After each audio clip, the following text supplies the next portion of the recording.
Order.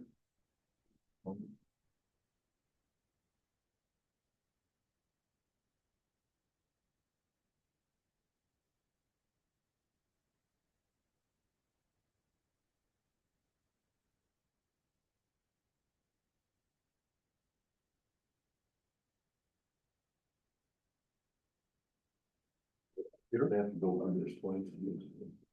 Shouldn't. You're talking hook up to, yeah. Yeah, no, I didn't, they let me in. You want to. I did, I had to use my RSA thing. Then it comes up on your RSA again. I've never done that. You just click on that RSA again. That little icon. It was good. There's your email right there. Oh, there it came. That didn't come before. Which is, you know, all this place was so bad. Our computers are getting slower. Yeah. You know, it's not bad. But yeah, it's really just good in advice.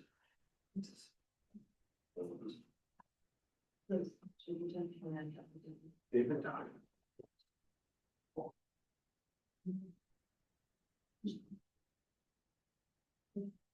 Hold on.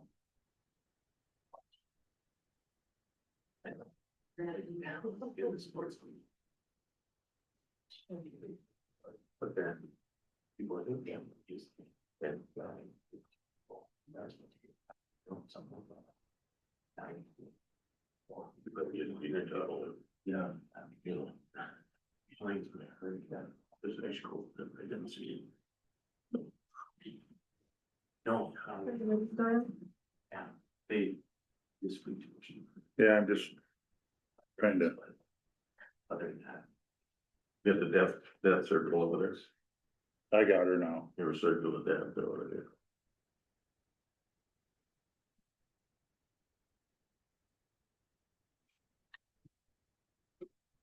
Okay, we can get started with our work session. The purpose of this is for the Grant County ordinance for cannabis, just some more discussion on it, talk about it a little bit, so. So in the packet, I just put together all the different documents that have been developed to date regarding the cannabis ordinance, so the draft ordinance, the executed MOA, as well as our delegation list. And you can see that in there. I highlighted, we have one city and 3 townships that we haven't heard from yet.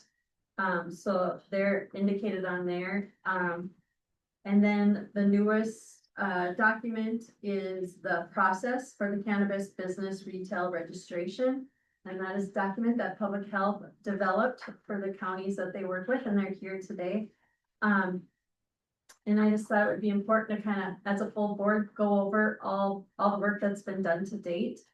And then looking into September, and I believe Horizon Public Health is ready to go live, like open up retail registration September 22nd. So just kind of looking to finalize some of our discussions around everything. So in September, the 1st and the 16th, I believe, are the board dates. Maybe we can think about, if we are feeling good about where we're at in the process with everything, look at adopting the ordinance, as well as we will need board adoption of the procedures as well. And so we just thought we'd open it up today. Public health is here, the sheriff's office is here, Breed's here, and environmental services, all the different agencies that will have parts in the cannabis ordinance to talk through any questions you might have. Ken Johnson did call me about a couple of questions. I don't know if we want to stop or start with those. One of the questions he had is campgrounds, public versus private. So when we look at the ordinance, there's some definitions on public places, and just kind of considering what a campground looks like, because we have some that are owned by this, there's one owned by the city of Hoffman and one owned by the city of Elk Lake, but then there's the privately owned one in Barrett. And just a little clarification, or from your subject matter expertise, how that works in that kind of establishment. Place of public accommodation can be anywhere where the public is welcome, so it could be a business, even if it's a privately owned business. The way that we interpret that, and I would say a lot of our public health, colleagues, would be that, unless a campground has a low potency hemp edible license or a retailer's license, there would be no on-site consumption allowed. Because that's not only in your proposed ordinance here, it's also in your public use ordinance that was approved last year. Still good with that? Fine with it. Another question that kind of rose was, when we talk about the fees, just to clarify, in the proposed ordinance, it says Grant County shall not charge an application fee. The application fee is set by the state, is that correct? And that we don't have control over, but where we would set fees is for the renewal of any licenses. And I did send in the packet, the proposed, fee schedule that's been shared before. And so can you just maybe clarify who has, who sets the fees and what fees, if any, is Grant County responsible for setting? So this is very clearly outlined by the state. They don't allow application fees, but there's still registration fees. So there is an initial registration fee for the majority of registrations. So that's kind of a key piece there. We can't charge an additional application fee on top of that initial registration fee. The state lists maximum fees that you can charge, and we would have the ability to choose to charge less or choose the maximum. Otherwise, we cannot charge more than the maximums that they have set. What we propose to you guys is the maximums, which we believe all our other counties have chosen as well. It's 500, right, if it's the max, or is it per? Yeah, so generally it's 500, for those, mezzo manufacturing retailers. It is 375 for, those special event organizers. And then it's 125 for, those low potency and edible retailers. And then for renewals, it's generally $1,000, for most of those license types, except for, those low potency and edible retailers, it is $100. Is that in their contract too? It was sent out, it's the one in the color. Oh, okay, okay. I can resend that.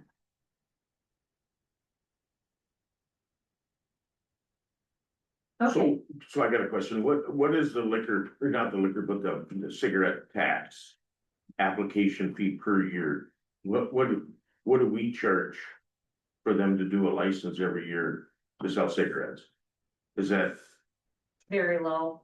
yes, okay, does it help backfill the enforcement of these guys checking on compliance and things like that? So that, in my opinion, that should be addressed somewhere along the line. Our supervisor that works on the tobacco licensing, we had a joint meeting, that Tina was at, and we talked about addressing that sometime this year. But knowing the time sensitivity of cannabis registration, we wanted to start here, and then we'll move on to tobacco. So you'll probably hear from us, relatively soon around tobacco. another question, was a setback question. If a established business is already selling cannabis products, so a lot of this pertains to low potency, so the places that we know that are already selling them. In our proposed ordinance, it talks about school, daycare, treatment facility, or different attraction moves within the minimum buffer zone, can its license be taken away? Please explain exceptions to distance restrictions for lower potency hemp edibles. And I know Reed, you had some thoughts on this too with the setbacks, maybe you wanna start? Yeah. So it's already there, you can't really take it out, that has been explained to us at all our planning and zoning deals, is they're already an established business that be. It just be treating them different than somebody else, it just doesn't work. Like the statute doesn't allow you to do that, it's one of like, it's called a non-conformity, similar to planning and zoning. It's already there, it's like, can break those rules, it's allowed. And the exception is only for like the low potency from like the schools and all the 15 listed. It's not from that 500 feet from each other, but they're already established, like, we got a half a dozen of them or so. They already are there, if any of them are 500 feet, that's where it gets a little, I don't know, sticky. But Yeah. And I have visited every single low potency habitable business. I don't believe any of them are within 500 feet of one another. So it will only apply to new businesses, establishing their low potency habitable licenses or cannabis retail licenses. But we added this just because you guys didn't want to take away their licensure. But didn't necessarily like want new ones to set up in school buffer zones. You can have different zoning for low potency habitables as different from cannabis retailers. So you can add specific buffer zones for those low potency habitable retailers if you would like. If you didn't want to affect the current retailers, you could have it within 500 feet of a school, 500 feet of a church, things like that. You could implement and add into the ordinance if you'd like. And that's likely what we would recommend, so you do have some setbacks for those low potency habitables. So say again what you would recommend us to do to shape, because that would require a change to what we have, right? Yes. Yeah. So I guess it would maybe have some work for you, yeah, but the only kickers there are some of them already that are closer to churches or to other stuff already, so Yeah. now. well, and you You wouldn't. are existing, if you're saying for new, it's maybe fine, but existing is a little, There is some wording out there to kind of grandfather in the current businesses as well. since they haven't like applied for licenses yet, none of those businesses, you'd have to treat them as existing but new because they're applying. Yeah. So that puts you in kind of a weird dance. But I think they talked about that at the last, whatever canvas meeting for a while. And I think they didn't want to restrict those guys as much as say like a full cannabis retail business, but So it would be like a restaurant that would be selling, the drinks that contain the low potency. They're already established. And I think we're good with all the schools, is what I'm hearing, but then there's other places like churches and things, so in towns where there might be a restaurant close to a business like that that is selling it. The committee, and correct me if I'm wrong, we talked about letting that be, they've already been doing it, but then the idea is if new businesses were coming, they would have to be 500 feet from the existing one. So there couldn't be multiple ones within 500 feet.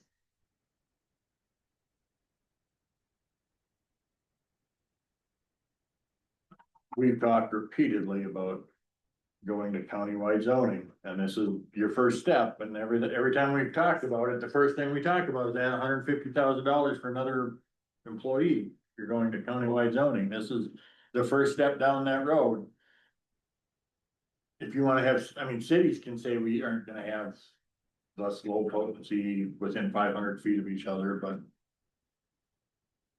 that's my 2 cents on it, is we can meet every week about new ordinances we should have put in place.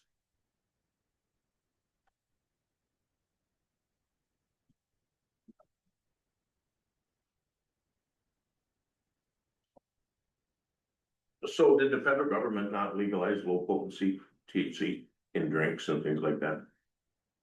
They did. Less than 3%, Yes, so it's classified as a hemp product. correct? So that's allowable regardless, right? I mean, we can create a restriction ordinance, something that would adhere to that, but sooner or later, they're gonna marry. The two are gonna marry, right? So you're gonna have low potency and plus you're gonna have whatever dispensary sells, what product they do sell. Yeah. So, right, sooner or later, they'll come together at some point. Yes, the Right. difference is that cannabis businesses can actually sell flower and higher potency products. And then gas stations and restaurants can sell the low potency. Right.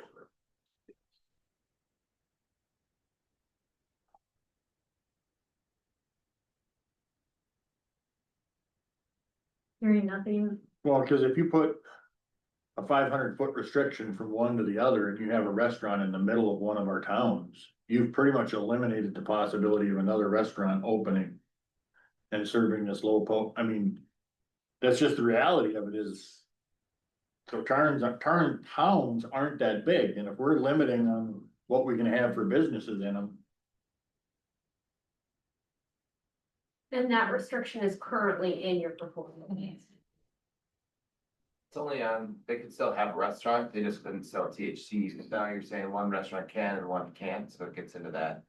deal. Yeah, And I think the reason we talked about low potency not really having much is because they sell it at the gas stations and grocery stores or the restaurants, and all of those are within so close to all those places already that it really was applicable, so adding setbacks, so taking that ability for them to sell that away.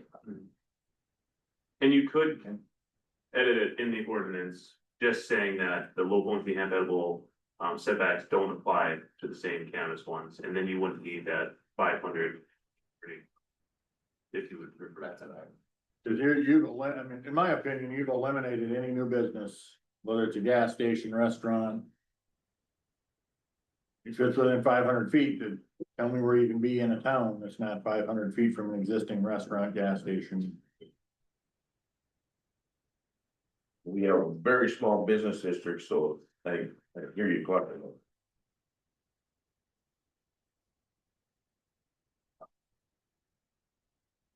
So is the feel that we wanna keep it as it's currently stated with that setback?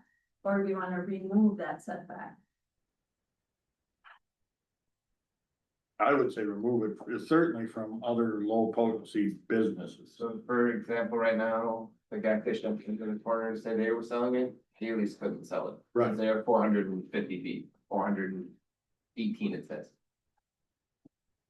So they would be within the Well, 500, they couldn't sell The it. Naughty Pine's gonna sell it in the grocery store. Naughty Fine's selling it, the grocery store can't, Naughty sells it, or That it's just in town here. doesn't fit. Yeah, If we were a sprawling mega metropolis, it'd be a whole different discussion. I'd say take it out of there. That's what I say. Yeah.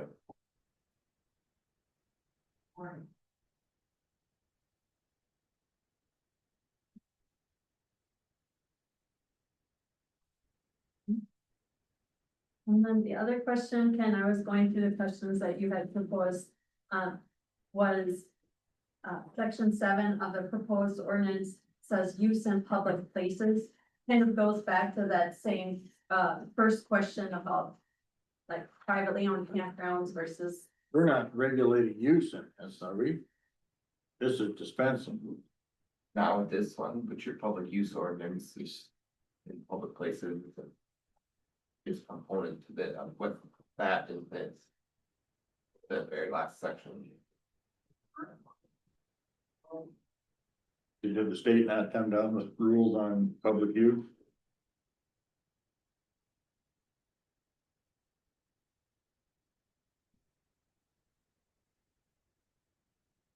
Cause I agree with that question is, are we gonna have a deputy come and write someone up and prosecute them because they're at a campground smoking a joint on the deck of their camper?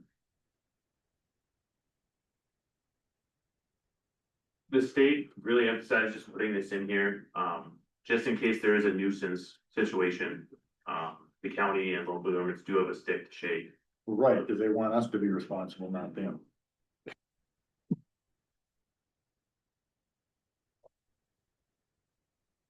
The question Troy becomes, is your camper at that campground a public place? If the camper considered your private property? That's not a me thing, that's just a general. It's kind of the same unwritten rule, is the same thing in a fishing boat. Say you're riding in a fishing boat and you're on public water, is that following the same suit? My opinion, no. You're paying rent. Right? Right, so I mean, what's the difference if I have a seasonal spot I'm paying for? Or I'm renting a house somewhere, Or renting out of town. what's the difference? So the other question I had, and I apologize, I forgot about this section. Is public referred to this type of ownership or the type of use concept?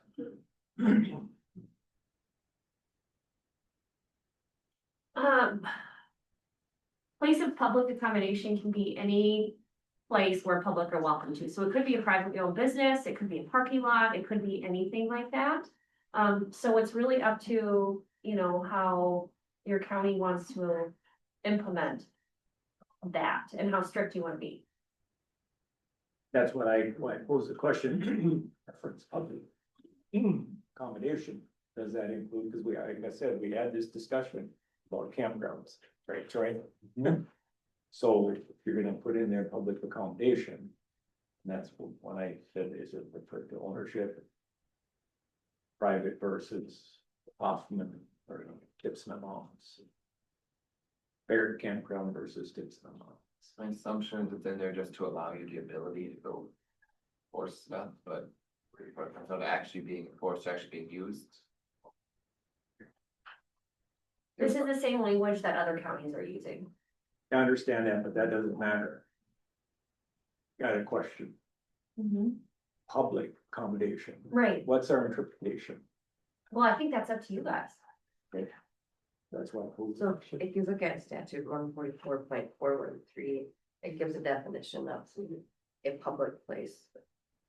Means any enclosed indoor area used by the general public, including but not limited to restaurants, bars, any other food or liquor establishments, retail stores, and other commercial establishments.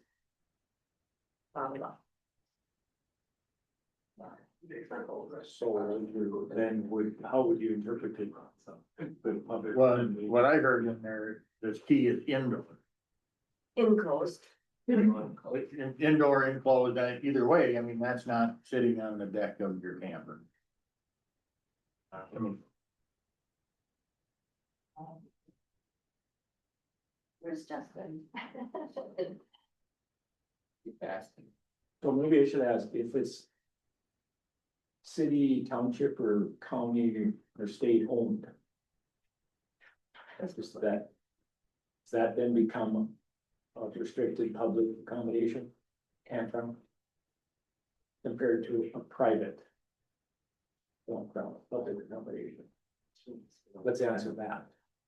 Well, we're not attorneys. I don't think, But I don't think ownership of it matters whether it's public or private. No, it doesn't. Cause you know, the local tavern is a public establishment. I can go in there. To me, a private would be I've rented the community center, now that's a private event. You need to be invited to be there, and you can't just show up and eat the food. Where a public space is someplace that's open to the public to show up. And I think in that scenario, the community center, they can have their own Yep. rules that apply to renting their establishment, just like a privately owned campground could have their own rules. Well, city, What is- a government owned or a private campground can say, yeah, you're none here. If you don't like it, you'll have to relocate, but nothing here. Well, and if you're looking at like a community center or a private place that does wedding receptions. They're a place of a public accommodation, but they could get a cannabis temporary event registration license. And so that's where your distinction is, where these places can offer and have on-site consumption, is if you have that temporary event permit. And so that's another distinction that comes into play when you're looking at places of public accommodation. There's the latitude right there. For And it's whatever. really how strict you wanna be.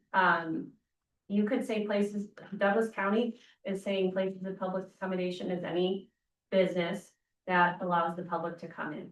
Well, I'm not worried about what we say as much as. There's a complaint from one camper to the next, they're calling law enforcement to come and arrest this guy who's smoking a joint on the deck of space he's paying to rent. Well, that's what the Is that- attorney says. I'm just saying that this is some of the advice that we're hearing from attorneys. We are not attorneys. We are not giving legal advice in any form. That's why I would highly recommend this conversation should be brought to your county attorney so that you guys feel good with it. So I mean, I don't wanna set the sheriff's office up where that phone call's coming every day, multiple times a day. Cause we show up and don't ever do anything about it. Well, let's just not have that be there. So would you repeat what Douglas County, when you said any accommodation where someone could show up, expound on that statement? So they say places of public accommodation could be a business, it could be, like, parking lot even of that business, and they would talk about that as a place of public accommodation. So it's very broad in their interpretation. So it would not be illegal to use it in that space. It would be illegal. It would be. It's any public place. But of course, the sheriff's department would decide how strict they want to be with that. But it gives them the ability to kind of crack down on it if there's a nuisance.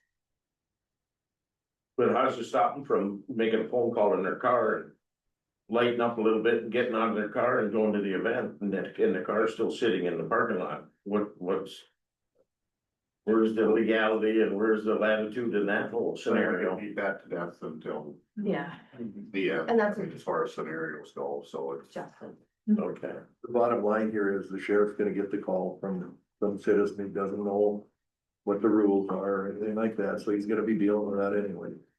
So he'll probably talk to the county attorney to see what they wanna enforce and what they don't. So it's just- City really can't sit out there and drink either, I wouldn't think, or shouldn't. Well, yeah. Well, if you're using a toxic substance in a vehicle, I could be wrong, but that's a whole different level of traffic. Well, I think we've got enough conversation here to kind of move forward, talking to Justin. And I think our committee has another meeting before anything gets brought forward. Before the work session ends, I would like to just briefly, if you have anything you'd like to expound on the process for the cannabis retail registration, so, kind of what you can explain what that is, maybe even better than I. Yes, we've created a process for how we register these cannabis businesses. This process is really Grant County's process. We are just administering the process. There are a lot of other towns and counties across the state that have already started registrations and they are getting in trouble because businesses are saying you're not doing it correctly or this or that, the other thing. And so we are doing our due diligence on sending a proposed process to all of our counties. Their county's attorneys are reviewing it because some of it's not clear guidance. A lot of the advice that we hear back from the Office of Cannabis Management is consult your local attorney, consult your local attorney. And that's why I want to emphasize, we are not attorneys. So while we may propose something, it is the responsibility of the county attorney to review it and then the responsibility of the board to review it and approve it. Because this is ultimately your process. We're doing our best in interpreting and working with the county attorneys across all the counties that we support. But this is what we're trying to do to cross all of our T's and dot our I's so that there's no way that a business who is unhappy that didn't get that one spot can come back and sue us or something like that. And so what this registration process does is it clearly outlines a start date for cannabis business registration. It talks about the first come, first serve language. How if we get 2 applications on the same day, it goes to the application that came in earlier that day, so it'll be time stamped. It talks about all of that. And so did you share that in the work packet? Yes.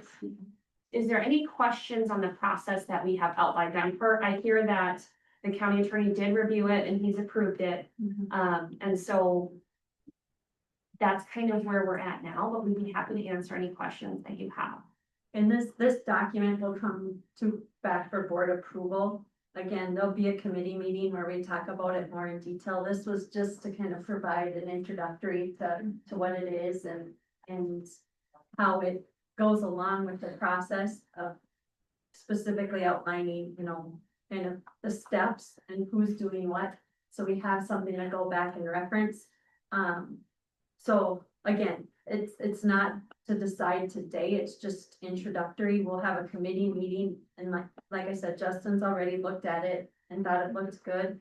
And this is something that we would share then with all the cities and townships that delegated to the county as well, so they would have the procedures, as well, so everyone understands kind of who's doing what, basically.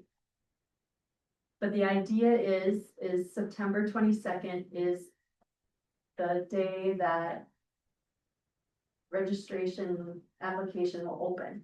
And we want to publicly announce that, so every business has a fair shot at that.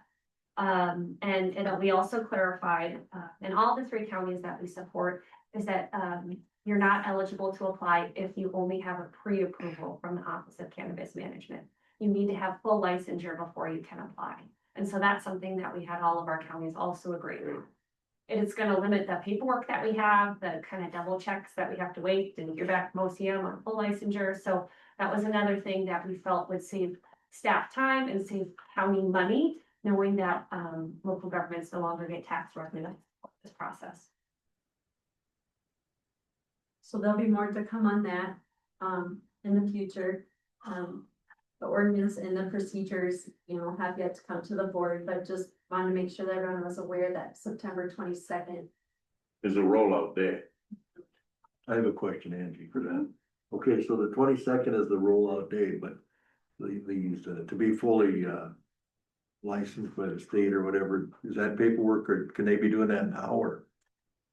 We do have businesses that for sure have the approval licensure. I'm not sure if there's local businesses that would have full licensure yet. So we don't know. But that stuff's available for It these is, people, yeah. yeah, so they'd be ahead of the game then if they had all that done, you see. There are a couple businesses across the state that have opened now. The odds are that if they were interested in a cannabis retail license, they've been working on that Yeah. and with OCM, for the past year. An attempt to get our full license. Thank you. Okay. That'll be the end of our work session. We're gonna start our regular board meeting. It's 9:02 or 1. We'll call the meeting to order. 1 minute, Doyle, there's people.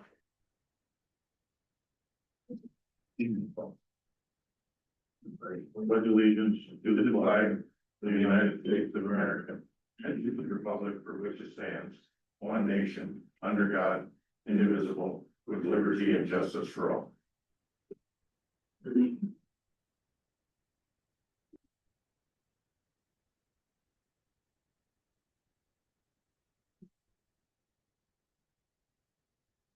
Okay, so the agenda was sent out. Or anything to add to the agenda? Motion to approve, Mr. Chair. Second. Motion second to approve the agenda, all in favor, signify by saying aye. Aye. Opposed, carried. Meeting minutes. Were sent out.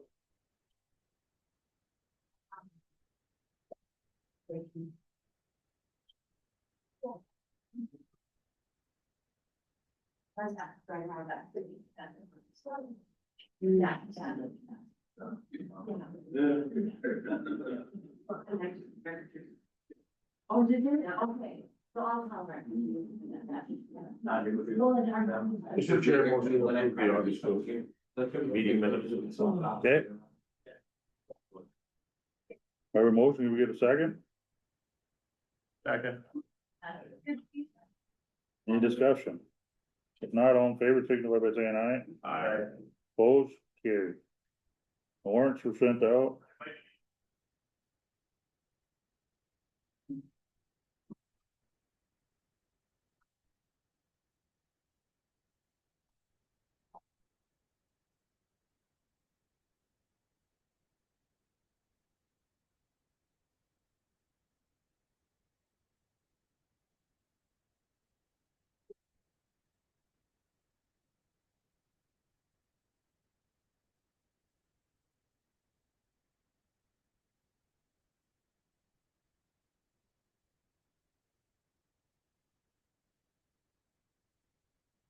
When you sent the one, so Is there, like an update for Adobe or my computer?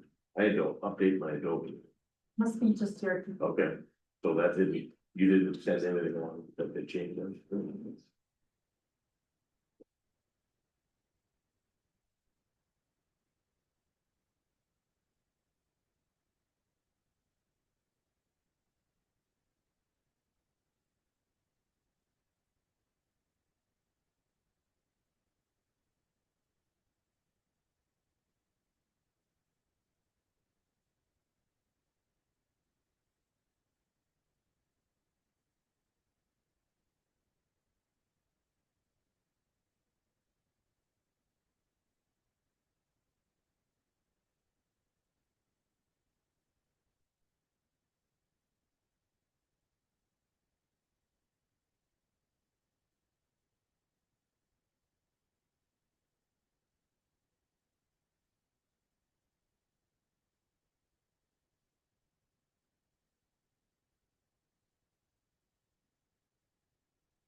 Mr. Chair, I'll make the motion to pay the bills. Okay, we have a motion, do we get a second? Second. Any discussion on any of the bills? Not all in favor, signify by saying aye. Aye. Opposed, carried. Scott? You're up. Good morning, everybody. How is it? Good, Libby. How are you? It's a beautiful day to be alive again. Well, I'm Scott Libsmeyer from the Fair Board. I got Todd Vipe on with me. He's part of the think tank committee on the pavilion. I think we sent out a thing with what we're looking for. So I think, did everybody get a copy of our profit loss statements and all the stuff? Okay, good. We were trying to include that to make sure we're all on the same page with it. I don't know at the end, but the loan payment was taken out of it. The end balance is $15,700 after our loan payment's paid. So I guess the nuts and bolts of it, we talked about a pavilion a year ago with you guys, that it's kind of in tough shape, and we're trying to come up with ideas. We've had a think tank on finances. We've met with Senator Rasmussen. We've went down fundraising. Ag industry is a big driver for funding in our area, and that is not in the best shape right now. We have two buildings we have loans on, $76,868 what we owe on the two buildings, the bathroom and the Creative Arts building. So with those loans, we just cannot afford to do anything with that building.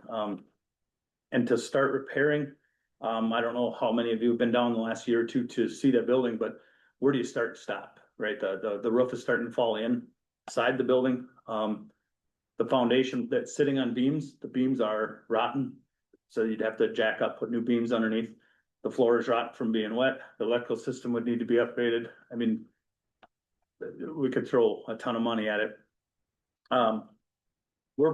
We did get a bid last year, or a design last year from Odyssey. Hoffman Buildings did finally get back to us with also a bid. It's about $300,000 just for the structure. That's no electrical, no concrete, no nothing to replace. Same footprint as what's sitting there. So when we did everything, it's going to be right around that $500,000 to put that building back into the way it sits right now. That's tear down, put up new with concrete inside of it. Not insulated, not finished off, just the structure it is. The building would have overhead doors on the side. Storage is what we would use it for. It'd be offered, obviously, if the county were to put this building up, if there was a spot needed for the county for storage, that would obviously come to you first. However, we would rent those spots out to help maintain the building, pay for the electrical upgrades, any of the maintenance that would go for it. That's how we would cash flow that building. So it would sustain itself after it's done. We do receive, I believe it's $25,000 from you guys right now from a yearly budget standpoint. That does go to one of the payments. I think the bathroom payment's $27,000, bathroom office payment's $27,000 roughly a year. That is taking care of that. We put it to that. That's what we kind of earmarked that for, to kind of help us with that project. Once that's all over with, and we can get those two buildings paid off, we're still fundraising every year for those buildings to get paid off. That money would go to also maintain this building and do these things, so. I guess that's the nuts and bolts of the building,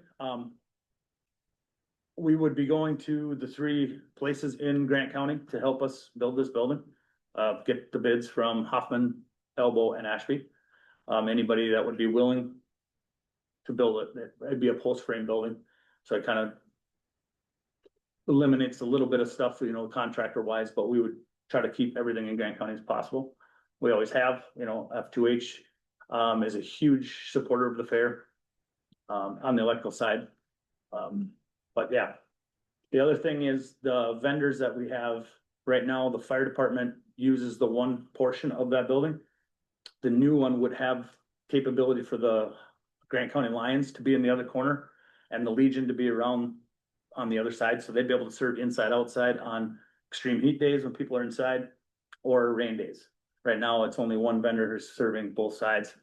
And we've also said that, like the Yellow Ribbon Committee was outside in a tent, they could be inside of that building. We'd utilize it more for more entities. And then there'd be more sanctuary area for a rain day or a weather event. Try to get fans in there for hot days for people to sit and get out of the elements. So that's the nuts and bolts of it. And this is from what we talked, it's an informational thing, but it'd be nice to know something about it before we do our budget, so if we could plug something in or whatever. And we feel, at the fire department and just public safety wise, I strongly believe no matter what happens, that building will have to come down before next year. I just don't think we can, with the amount of debris inside every rain event or, wind event, we're fearful that somebody's gonna get hurt, then we have a whole different project on our hands. So I think with either the way the building's gonna have to come down, what does that footprint look like for the fair? Next year, I mean, the fair has been climbing every year. I mean, if anyone was there on Saturday afternoon, evening, you couldn't walk around the fairgrounds. I mean, it's been an awesome thing to bring so many people back to the fair. And to get everybody out of the elements, that building has kind of helped do that for 100 years or however long that thing has been there. It's an old building, but to get it tore down and be ready to be built in the spring, that's where we're getting pushed on that timeline thing. Can you even insure that building? It's insured. I believe it's $20,000. I mean, it's not, we don't get. I mean, you can insure it to the Hilton if you want to. They'll take your money, but they're gonna give you riders of, we're not gonna insure the roads. We're not gonna insure this, Yes. we're not gonna insure that. And that's where we're at with it. Just give us the premium and we're not gonna actually insure anything. Yeah. It's more of a liability thing than it Yes. coverage. Right. That's it. Correct. And I wanna say I don't know what it was, we're tickling 30,000 with liability insurance on the fairgrounds, period. So Is that what it is? It's a ginormous expense. And you can't over insure, I guess, but yeah, the older buildings are getting harder and harder to insure to get anything back. I mean, a roof goes off it, you might as well tear it down in a storm. Okay, I've heard now that, the county used to own the land, Mhm. the fairgrounds. Mhm. But then you guys, Grant County Agricultural Society, you lease that from the county as a whole? Is that what's happened over the years? So the Grant County Agriculture Association So, owns or runs the fairgrounds and the buildings. okay, However, we don't, us being board members don't own anything. I don't, no, can't quit and sell it. We can't do anything. From my understanding, if the fair board were to come to a close and every fair board member were to quit, it would come back to the county. Right. So, but essentially come back to you guys to run the fair or make decisions on that fair. I've heard that before. So That's why, so.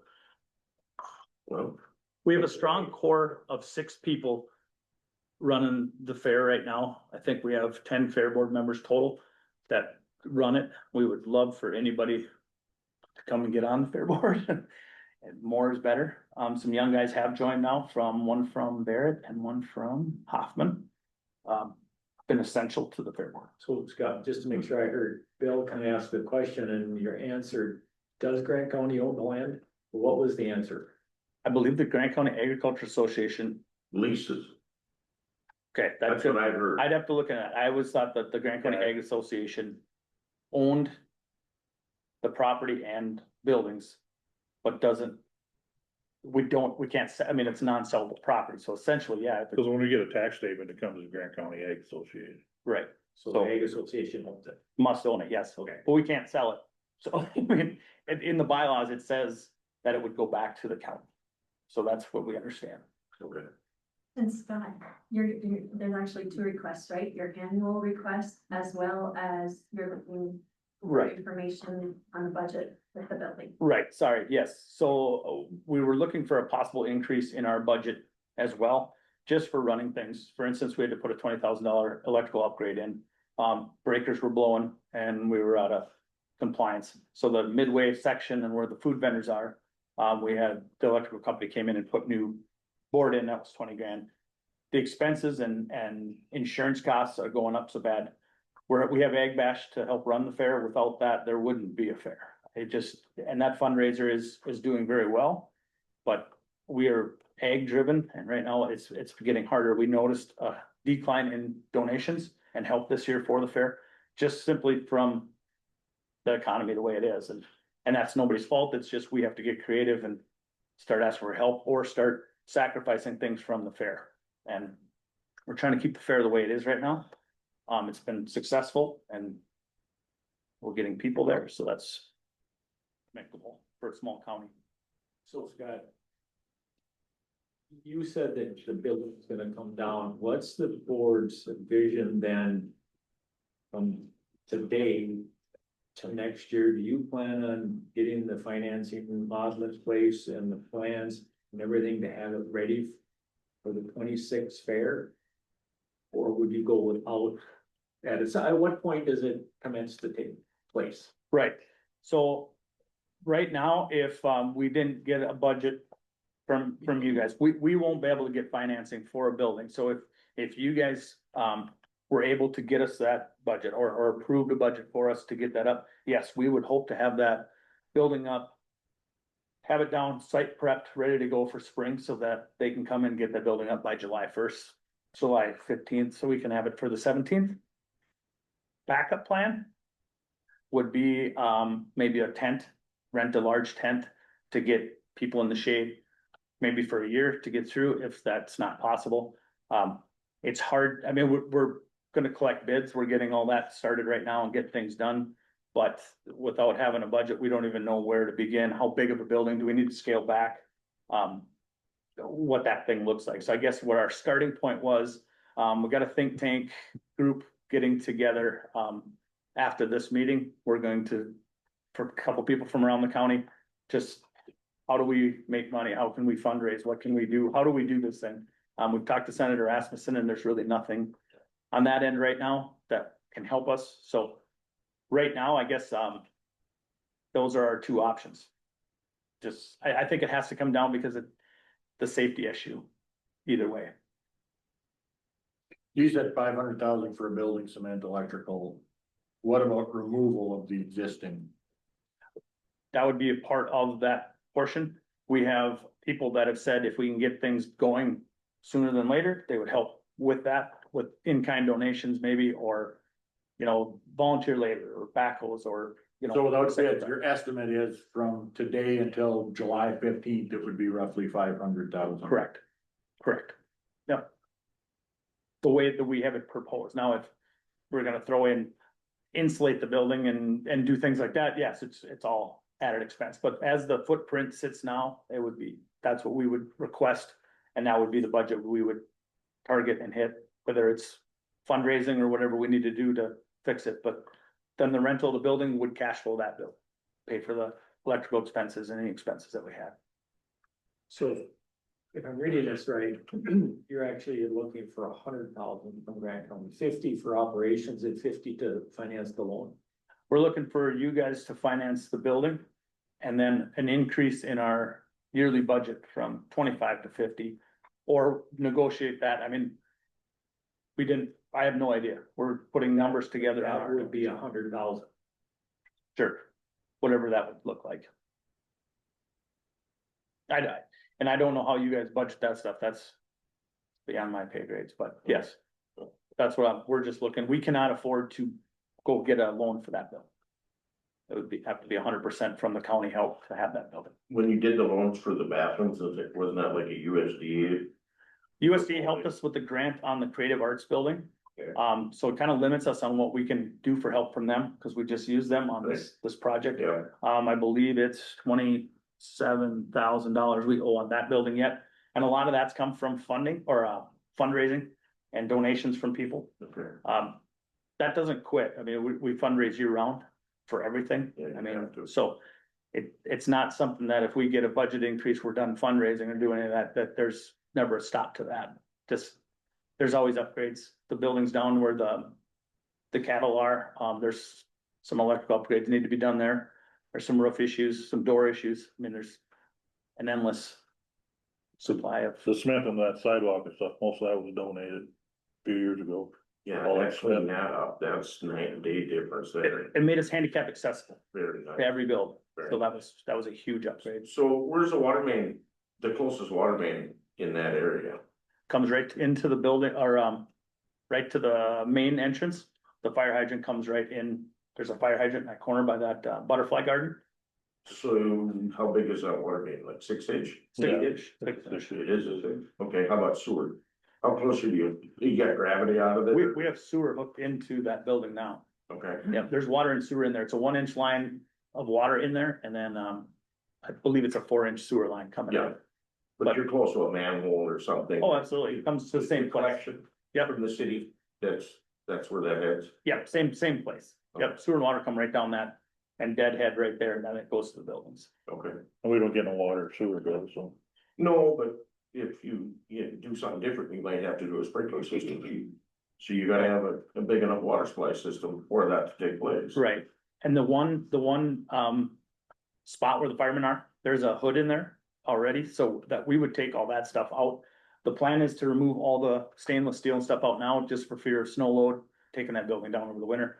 Get everything valuable out of the building now already and put it in a different building.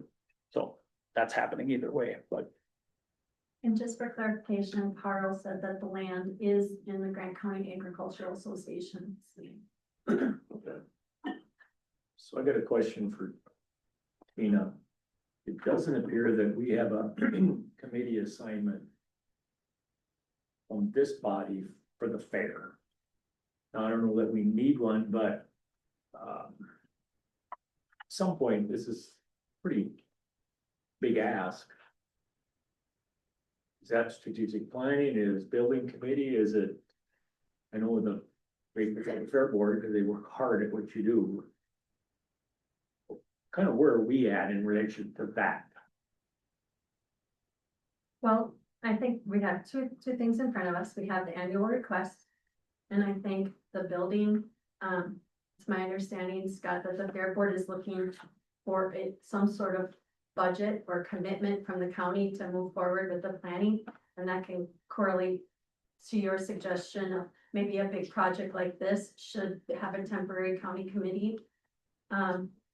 Like we did with the cannabis ordinance, we have a temporary cannabis committee to kind of work through that big project. This could be something similar. Where two commissioners, maybe myself and some people from the fair board, sit down and kind of work on that bigger picture, the scope, the plan. But I think Scott, I'm not trying to speak for you, but you're looking for some sort of commitment to move forward on the building separate than the annual ask. right. The annual ask is we just haven't asked or raised anything and with our budgets. The building is in dire need. That is a main project that we have to address immediately for us on our side of things. Whatever that looks like, I'm an open book. Call me. I've never done this before either. So I'm coming to you guys saying, hey, I need help. We need help. We had a fair board meeting on Tuesday. We're thinking of everything we can think of to try to get this thing done. It's not, we're kind of coming to an end resolution that we just can't do it. And if we don't get a building, it'll be a tent and wind comes up with a tent. I mean, we're thinking of all the safety scenarios and everything that comes with it. And it's a public safety thing is ultimately what we're thinking If of. that building didn't come down and we had a storm event that goes through there, it could blow that building right on top of people. But It you just could. I got a just chance to see looked it. at it, the integrity of that building is just not, I'm amazed that the insurance company will give you liability on. taking it through. Well, right now, if they came and inspected, I don't think they would, and that's why I think we need to take it A down. recipe for disaster. Right. So yeah, I guess we're looking for a budget. I mean, if it's not 500, do we need to scale the project down? Do we need to find in-kind donations? We're just looking for a budget. I'm telling you what we're looking for, and if that's possible, great. If not, we're just looking for a budget of what we need, where we need to start, and the sooner the better. And if we can have it up for 26 fair, I mean, that'd be amazing. Are there any other funding options other than to put it on our levy? We explored USDA and Senator Rasmussen on our side of things, and that's not an option. And a bank laughs when we go in for a loan. I mean, We did look at the capital funds investment. With Senator Rasmussen, and he explained that that would be on a bonding bill. And there's just no guarantee, even if it gets approved, that it's gonna make it through the next steps, so, it's not super. Doesn't give you like a solid foundation to work from because of all the unknown variables, but he definitely is aware of the project, supports the project. And, if we have any other creative ideas, or if you get letters of support for him through other state agencies, Minnesota Department of Ag, one, he would support it. he also said that is a shared expense, correct? It was a 50-50 match or something. It Yes. wasn't a full-on, they give you the money and out of sight, out of mind. And maybe it would be the same with you guys, but when we went through the USDA grant, that building cost us an additional $62,000 by using the Government money. government fund. So the bid that we had and put in place, that by the time we got done with all the other stuff that we had to do, was another $62,000. And we'll be in the same arena with public. There's gonna be a fraction. That's why I asked you about sewer and water. Yep. And what's poked out there, so there wouldn't be much cost. Yeah. If you had to do that. So I guess what I'm asking you guys is for a budget, and then our think tank group has to get creative on what we need to do and how to do this and what we gotta have happen. We're not gonna take this on alone. We want people from outside the fair board around the county to help put this thing together. I mean, there's a lot of passion behind it, a lot of support behind it, so that's what I'm looking for, is a budget from you guys, so we can move forward. And I know that doesn't happen today, but at some point would be great. Well, I think Kenny has a good point there. I think that, we should have a committee working with you guys, try to figure out how to do this. I hear the word bonding, and, maybe that's the route the guy could go with. Somehow we could, generate the money to, pay the bond, do a bond or something for that. But, as far as the $50,000, we need a motion on that. I'll make a motion that we, add 25,000 onto that. Fair board budget, cause I think it's fair, that 25,000 been in there for years. And, that'll help you guys out some down there, but I think we need a committee there to sit down and look at this, and see what we can do. Yeah, let us know. We're an open book, and whatever you guys want from us, we can meet at any time. We can come here, whatever you guys want to. Mr. Chair will entertain, where I would sit on that committee and help. Okay. If you're okay with that. Got some ideas that should come out of committee first before it comes here. That's fine. Let's get them around. We need two on the committee, Commissioner. Yeah, I suppose. Two. That's Well- consistent with our other. committees. Yes, two. I'll volunteer if that's okay. Okay, Just let me know and we'll bring our people in. So we have a motion, I guess, yeah, we got a motion. get a second. I had some comment, but I'll wait for the second and then discussion, I guess, Mr. Chair. Okay, we have a motion, we get a second.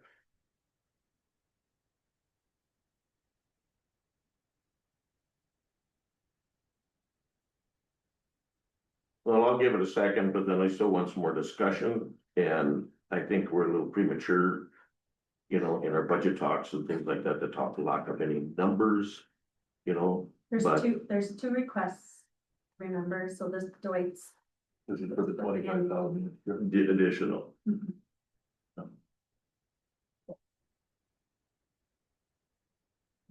Your profit and loss statement clearly states you guys are scrambling.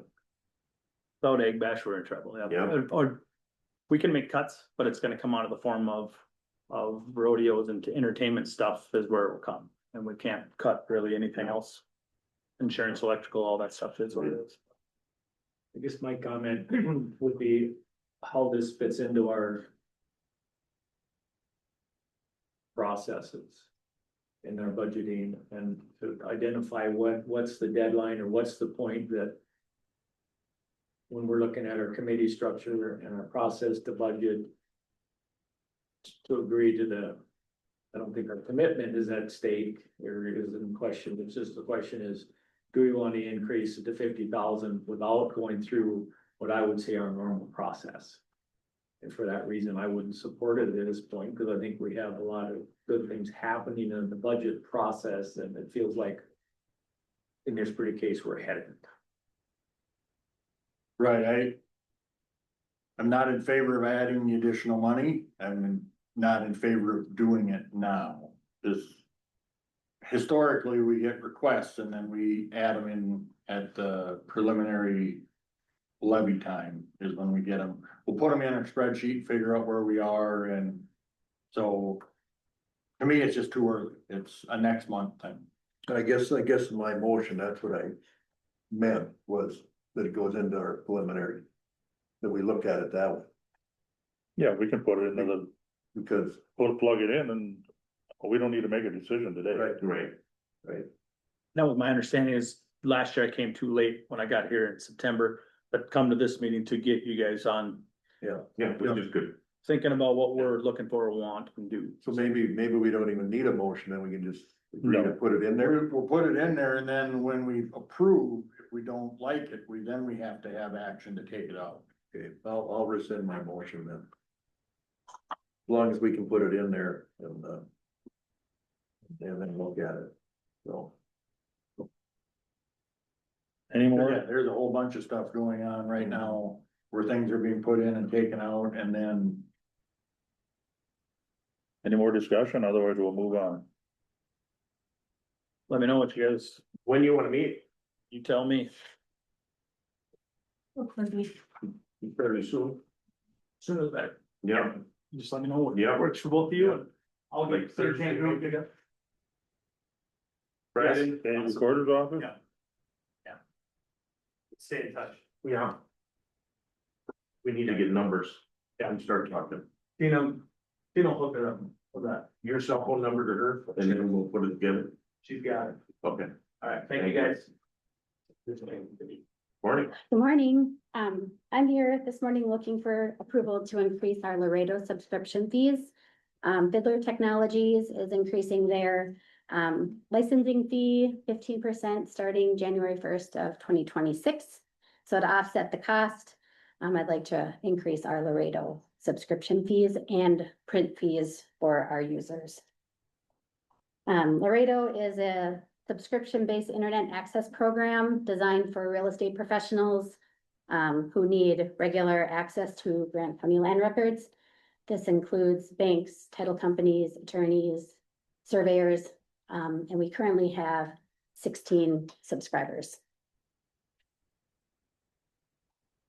So what you're looking for today, correct me if I'm wrong, is that we're just gonna accept the Laredo increases in fees and then you'll put together a new fee schedule. Yes, the and fees, Prove that. I didn't see that in. well, the, Is that this? yeah, it should be on the board item. Yeah, that's the Laredo fees. Yeah. Yep, it's the current fee on the top and then what we would like to increase it to. So I'm looking for approval to change it from what the current fee is to, So it's gonna be, our fees will just be the same as what, nope, so we currently, level one is we charge the customer, their subscriber $60. And then starting in January, I'd like to change it to $70 a month. And then the fee for the print is currently 35 cents per print. and then change that to 40 cents, excuse me. Your recorder tech fund, is that getting depleted? Is that, no? No. Mhm. Okay, Cause Fiddler is gonna be changing their licensing fees, what they're gonna be charging us, they're changing it, upping it 15%. So to offset that, we would need to increase our subscription fees. So these are just the fees we would charge, these are not what Laredo is costing us. So each month Laredo bills us, or I bill the customer $60 a month plus whatever they print. And then of that, Fiddler takes a certain amount. So currently,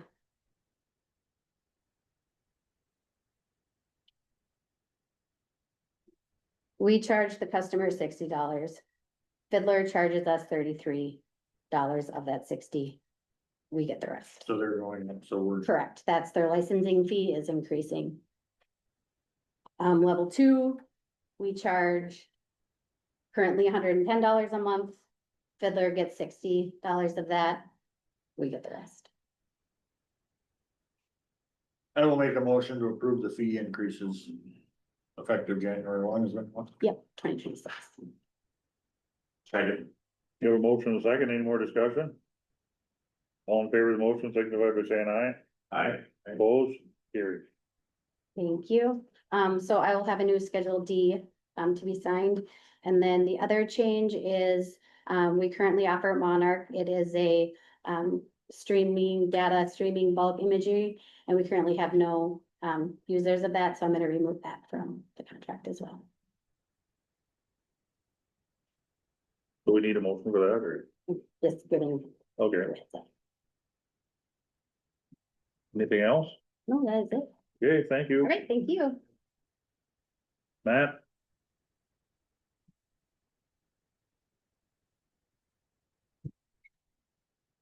Morning, Matt. Morning, Commissioners. morning. I have two items before you, and they are both annual items. The first one is the annual report for the Highway Department. It goes over the 2024 financials, all the accounts are receivables, expenses, assets, disbursements, everything is included in this report that we are required to do every year. I will have it on file in the Highway Department if anybody wants to come and read through it. Otherwise, I could provide anybody with a copy that wants it. So all I'll be looking for today are, this is generally put together by Jamie. I think I only have one page in it that I actually do. Otherwise, it's pretty much just an accounting document, so.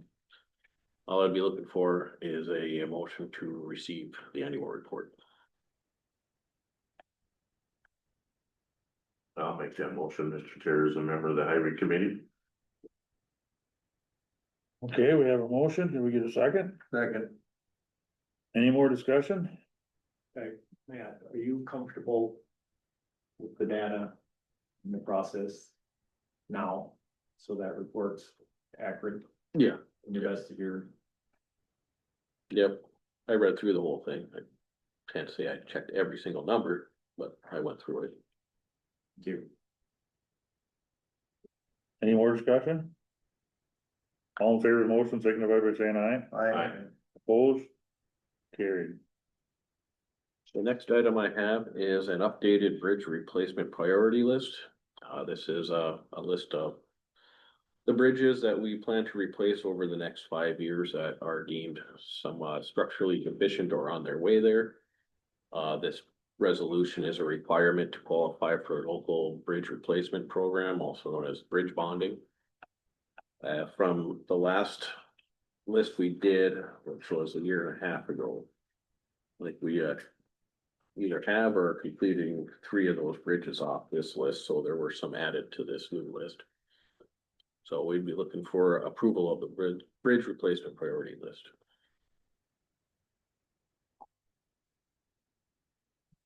I will say that for the first 2 on the list, those are pretty much received verbal commitment that those will be moving forward next year from the DOT. And the ones that are listed in 2027, depending on when they get completed and submitted to the list, there's a possibility we could move some of those ones up too and get those done as well. Try to maximize the bridge dollars that are out there right now. I will move that resolution. Second. Any more discussion on that? If not, all in favor of the resolution, signify by saying aye. Aye. Opposed? Carried. Thank you. Try to get you guys back on. Anything else? That it? That's all I have. Okay, thank you.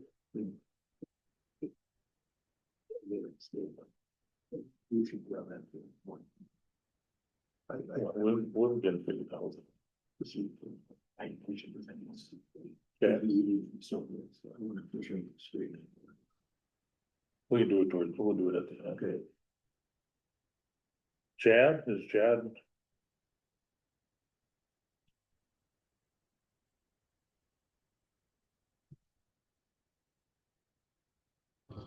Yeah, I'm on. All I need is just approval of that resolution for the Barrett TIF. I think you should have enough information that was provided in the packet. Okay, I'll move that resolution. Second. have a motion and a second. Any discussion on any of that? If not, all in favor, signify by saying aye. I Opposed? Carried. Anything else, Chad? No, thank you. All right, thank you. Aaron? Good morning. Morning. We have some handouts. I think most of the information might fit in the packet, but I do have a letter from Lucy Anderson, who wasn't able to join me, the director of the Wilson Memorial Library, so I will have included that in her report in my handout as well. And then 2025 is Viking Library System's 50th year of providing library service to the region, and we did have an open house in July and have some stickers left over from the open house. So I will pass those out as well for you to use however you so choose. I have a daughter who's 15 and she's big into the stickers on the water bottle, so that might be one option.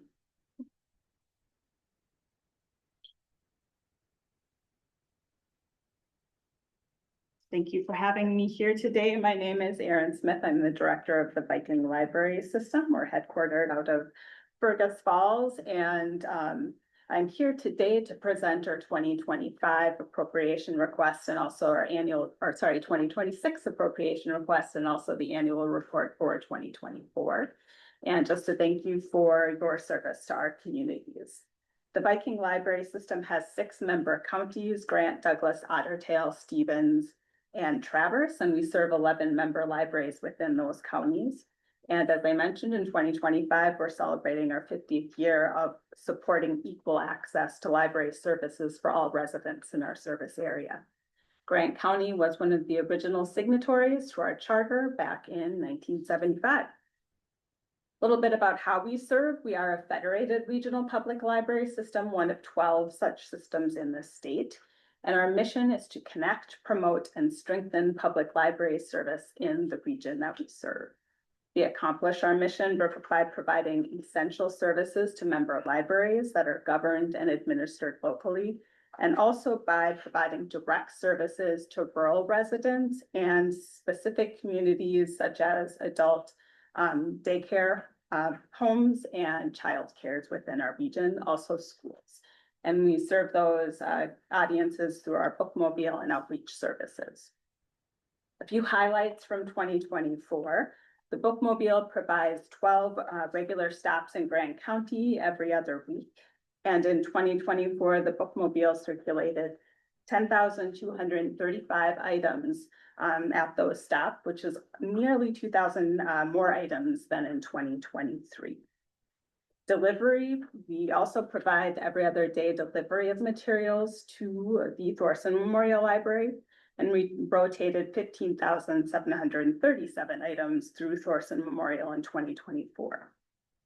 A few strategic activities from 2024 that I'd like to highlight. We did hire a financial and HR coordinator. That had been a position that we had revamped and was open, part of our strategic planning process. And so we're excited to bring Julia Johnson on board. We're also in the process of completing a thorough update of our outreach collections. They haven't really been touched or updated since that service was initiated. So that's another large project. And we did also complete a wage study in 2024 and implemented that new wage scale in 2025. So transitioning to touch on funding for our services, funding for the residents of the system area is shared among the member cities, member counties, and the state. The member counties provide dollars that support the bookmobile services, non-resident reimbursement, which are dollars that go directly back to the member libraries for their operating budgets, delivery and interlibrary loan, the automated library system, which is the online library catalog that you may use to put requests on materials and to check your account. And then also technical network and professional consulting and support for the member libraries. State dollars in turn provide funds for Viking Library System administration and facility expenses, broadband and internet service for our headquarters location and each of the member libraries, e-resources and content. So if you use Overdrive or Libby, the content, the digital audiobooks, magazines, ebooks is partially funded through state dollars. And then the outreach that I mentioned to group homes and childcare is also supported with state dollars. And finally, the arts, cultural, and heritage grants through the Legacy Amendment provide funding for programming at the member libraries and bookmobile communities.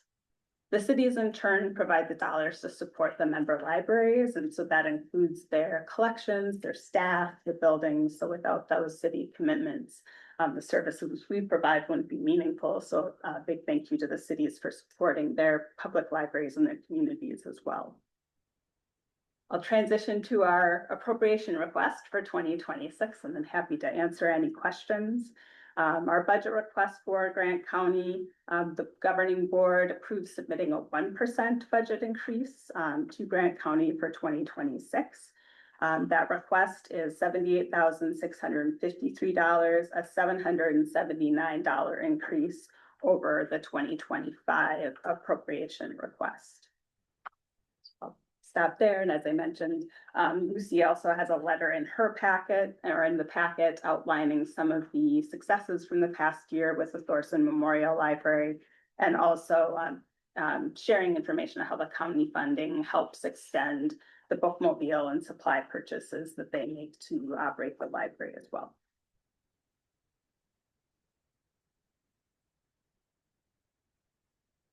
So I got a question, Mr. Chair. Do you guys gotta solicit legacy funds every year, or are them budgeted, allocated numbers?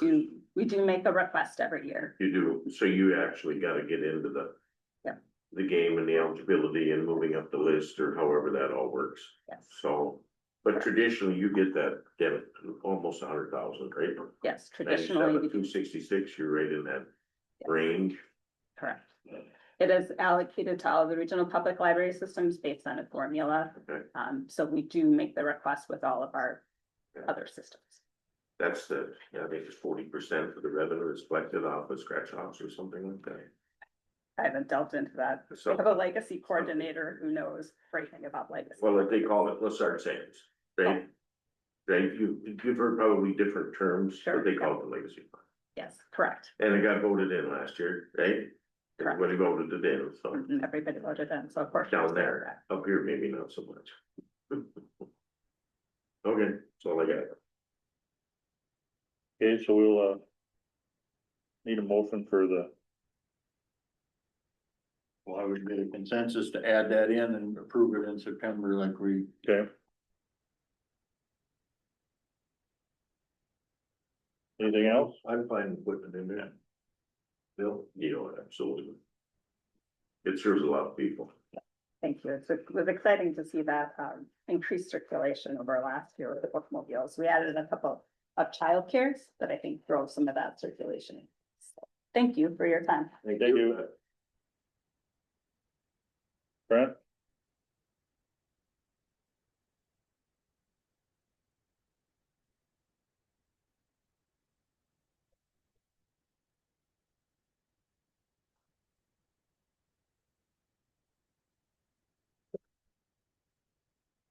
Well, we got good.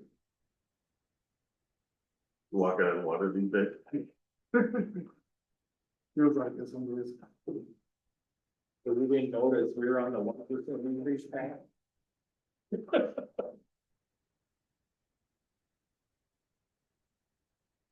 Morning, everyone.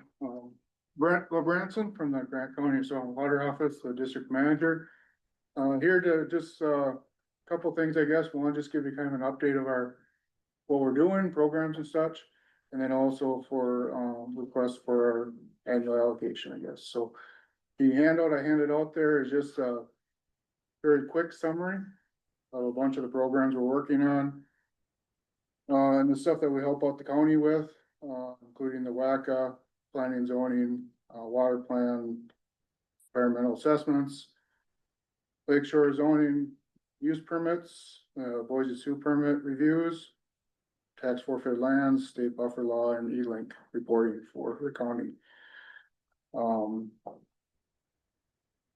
As everybody's aware, it's been a busy year again. It's just always continuing to grow with the projects. So below that, we'll have a list of our programs that we're currently administrating. We have a lot of soil health money coming from the state right now and the feds through the RCPP program. 150,000 for the state RCPP. We have 80,000 from separate state soil health grant. And then the Western RCPP, which is a collaboration of 5 counties in in western Minnesota here, as well as North Dakota. We have, again, considerable money there available. The one caveat to that is there's also private funds from Cargill and General Mills. So anybody who signs up for that does have to kind of release their carbon credits to them, private sectors, if they sign up for that program. The One Watershed, One plans have been very busy as well. We administer the Boise Sioux watershed plan, Omni Terre, and the Chippewa for help with administrating that stuff in Grant County's location. I listed some dollars there that we've been spending over the last couple of years. Again, pretty significant dollars coming from those programs for Grant County landowners. Conservation contracts is our state cost share program. We've been spending a lot of that on tree renovations. Prior to a couple of years ago, we had no money for anything that wasn't cropland. Now it was put back in there. We can do farmstead windbreaks. And with all the wind damages, especially from 2022, we've had a lot of requests for farmstead windbreak replants. But that's also available for erosion control projects, well sealing. It's almost an open book for eligibility. It's just not a lot of money. So this year we do have a special CRP incentive grant we're processing right now. It's an incentive for anybody re-enrollments of continuous CRP practices and or new CRP practices. This year we're looking at paying out just about $120,000 as incentives to, again, Grant County landowners. Easements, we've had a little bit more interest in rim easements lately. Listed there are ones that are either completed and or anticipated to be completed here in the next 6 months to 8 months. Nearly $3 million worth of easement land on 500 acres. Ranging from riparian buffers to wetland restorations to a large road replacement project being done up by Stony Brook. Those credits all go to the state MnDOT system. ABMP loans has been a little bit more of interest later. It's basically a low interest loan program for people. We've actually had a lot of interest in septic system ones on that too. Ag water quality certification stuff. Basically landowners who want to get certified with the state through the ag water quality. There's a special pot of funds available for them people to do practices and projects. Buffer log compliance reviews, we do that annually. We do that annually based off of spectrometry, but then we also do a yearly review between those spectrometry times. CRP assistance, we're helping them with that whenever people come in. Item requests on daily basis. Providing field days, typically it's an every other year thing for the field days. County tours, we do them every other year, just as a reminder, we are having that next Thursday. If you are interested in attending, please let us know. Assist any K-12 education on request. We do help out with the envirothons.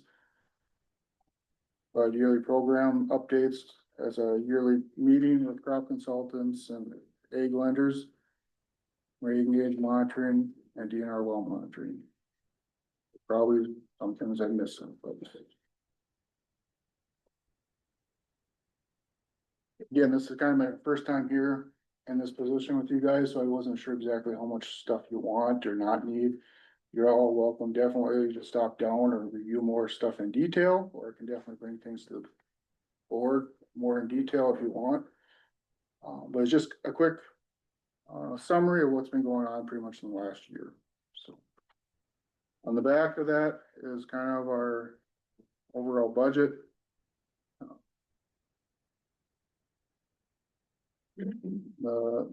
Basically with our county allocation, we are asking for roughly a 4% increase. Go from currently we're at 116,647.50. It would go to 121,313.40, which is a difference of $4,665.90. Also requesting to continue with the water plant funds, as well as the WACA funds, which this year they are being cut back. So based off our 22 budget, what we received back in 22, which is what the funding levels have been at. It's 15,503 for the water planning and 10,189 for WACA.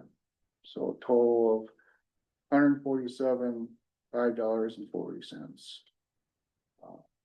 That would be down from 153,058.50 from this year based off the state cuts.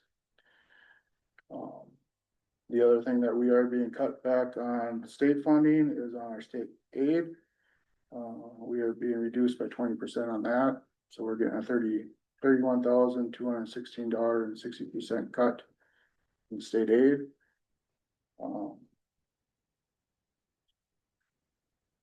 Otherwise, if you have any questions, open.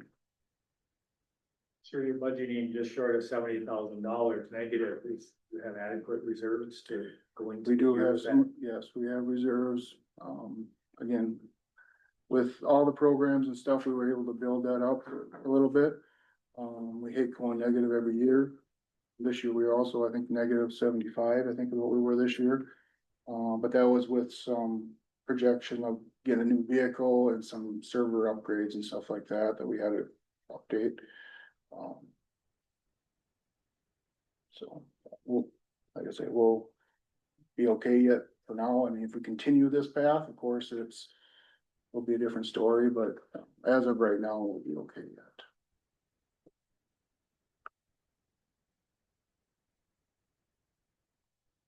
Anybody got any questions for Brent?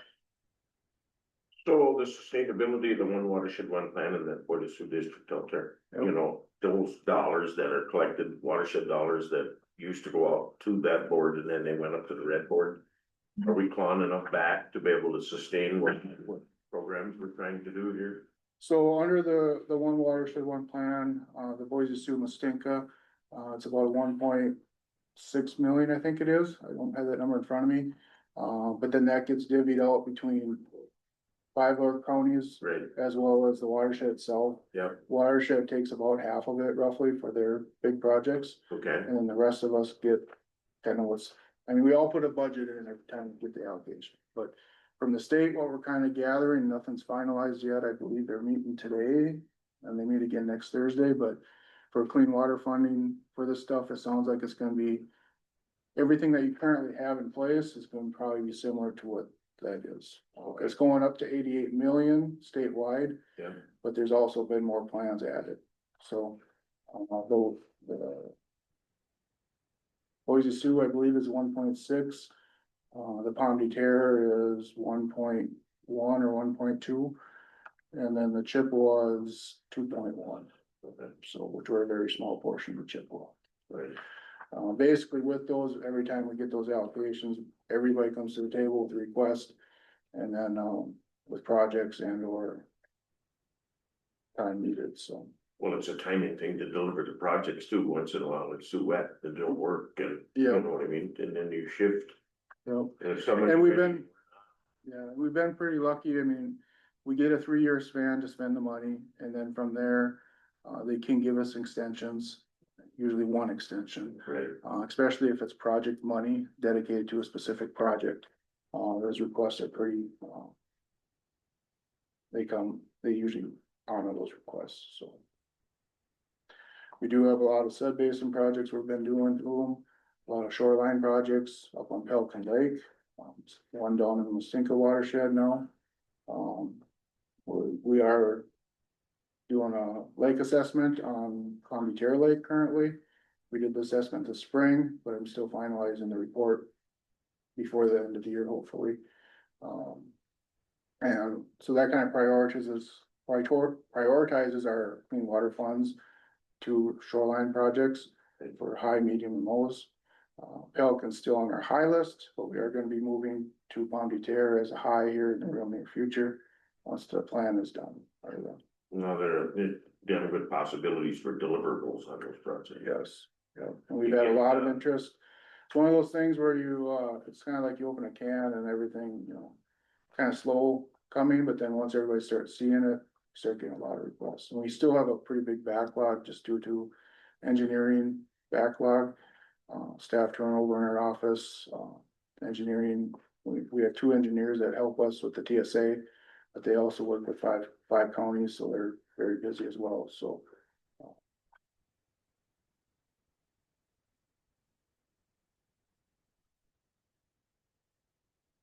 Anybody got anything else? I got one question, Brett. What is the Western RCPP? What does RCPP stand for? Regional, Conservation Zone? yeah, Regional Conservation Program, but it's actually a national federal program, through USDA. And the state put in for a request for it. It's typically kind of equivalent to what our EQIP is, Environmental Quality Incentive Program through NRCS. But it's a special pot that the federal office gives us as a state, and then they divvy it out. So. And those dollars are all being spent on, for the state one, we can use it for soil health, so cover crops, strip till, no till. Nutrient management people want, we can use it for tree plantings as well, because there's some benefits to that in there. Those are kind of the big items that we're looking at. There's a handful of other items as well. They're targeting soil health. They're targeting soil health. Yeah, big time. Yeah. So, and even going back into, you know, to the dairies when they, you know, when they chop this corn. Yeah. And then you do a cover crop back in again. Mm-hmm. Are they making sure those dollars are staying intact when they promise that they're gonna pay it? Yeah, so I mean, these dollars that we have allocated to us are here now. We've just gotten word on the state one in the last couple weeks. And that's where that 150 is being allocated to every county. And that's project only. That's for on the ground stuff. As a lot of times we're just doing a 1-year contract maybe. So it's putting the cover crops on in the fall. Yeah. And then, you know, they can't do any fall tillage after the cover crops are planted. Right. So before we make a payment and certify it, we don't go out there until just before snow flies and make sure that it's in place and that they didn't go out and plant it in September and then come back in and end of November, end of October and work it up, because some people are in the mindset that they have to work up cover crops where you really don't need to do that. But we don't check on them until just about freeze up and snow cover that way. And that's when we don't make our payments until December that way. So currently in grants, you got $90,000 in contract. So currently in the Western RCPP, we have just under 91,000 available for contracts, or that are in contracts right now for. Yeah. The one caveat with the Western RCPP is that one does allow for reduced tillage as well, and not just strip till or no till. So if people wanna maybe slowly work into something, there's a little bit bigger window to try something before you have to be locked into something. Well, like I say, the other thing with that is that, because the private money is, some private money stuck into that, they have to reduce their government credit shares or whatever.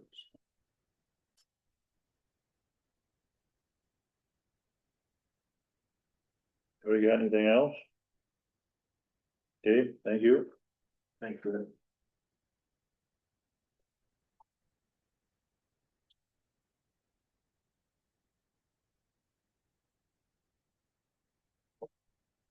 Missy?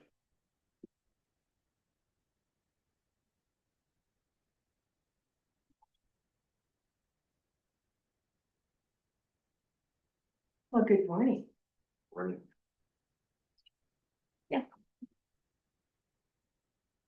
So, couple things, we're coming to you with our annual report. This is Paige Carlson.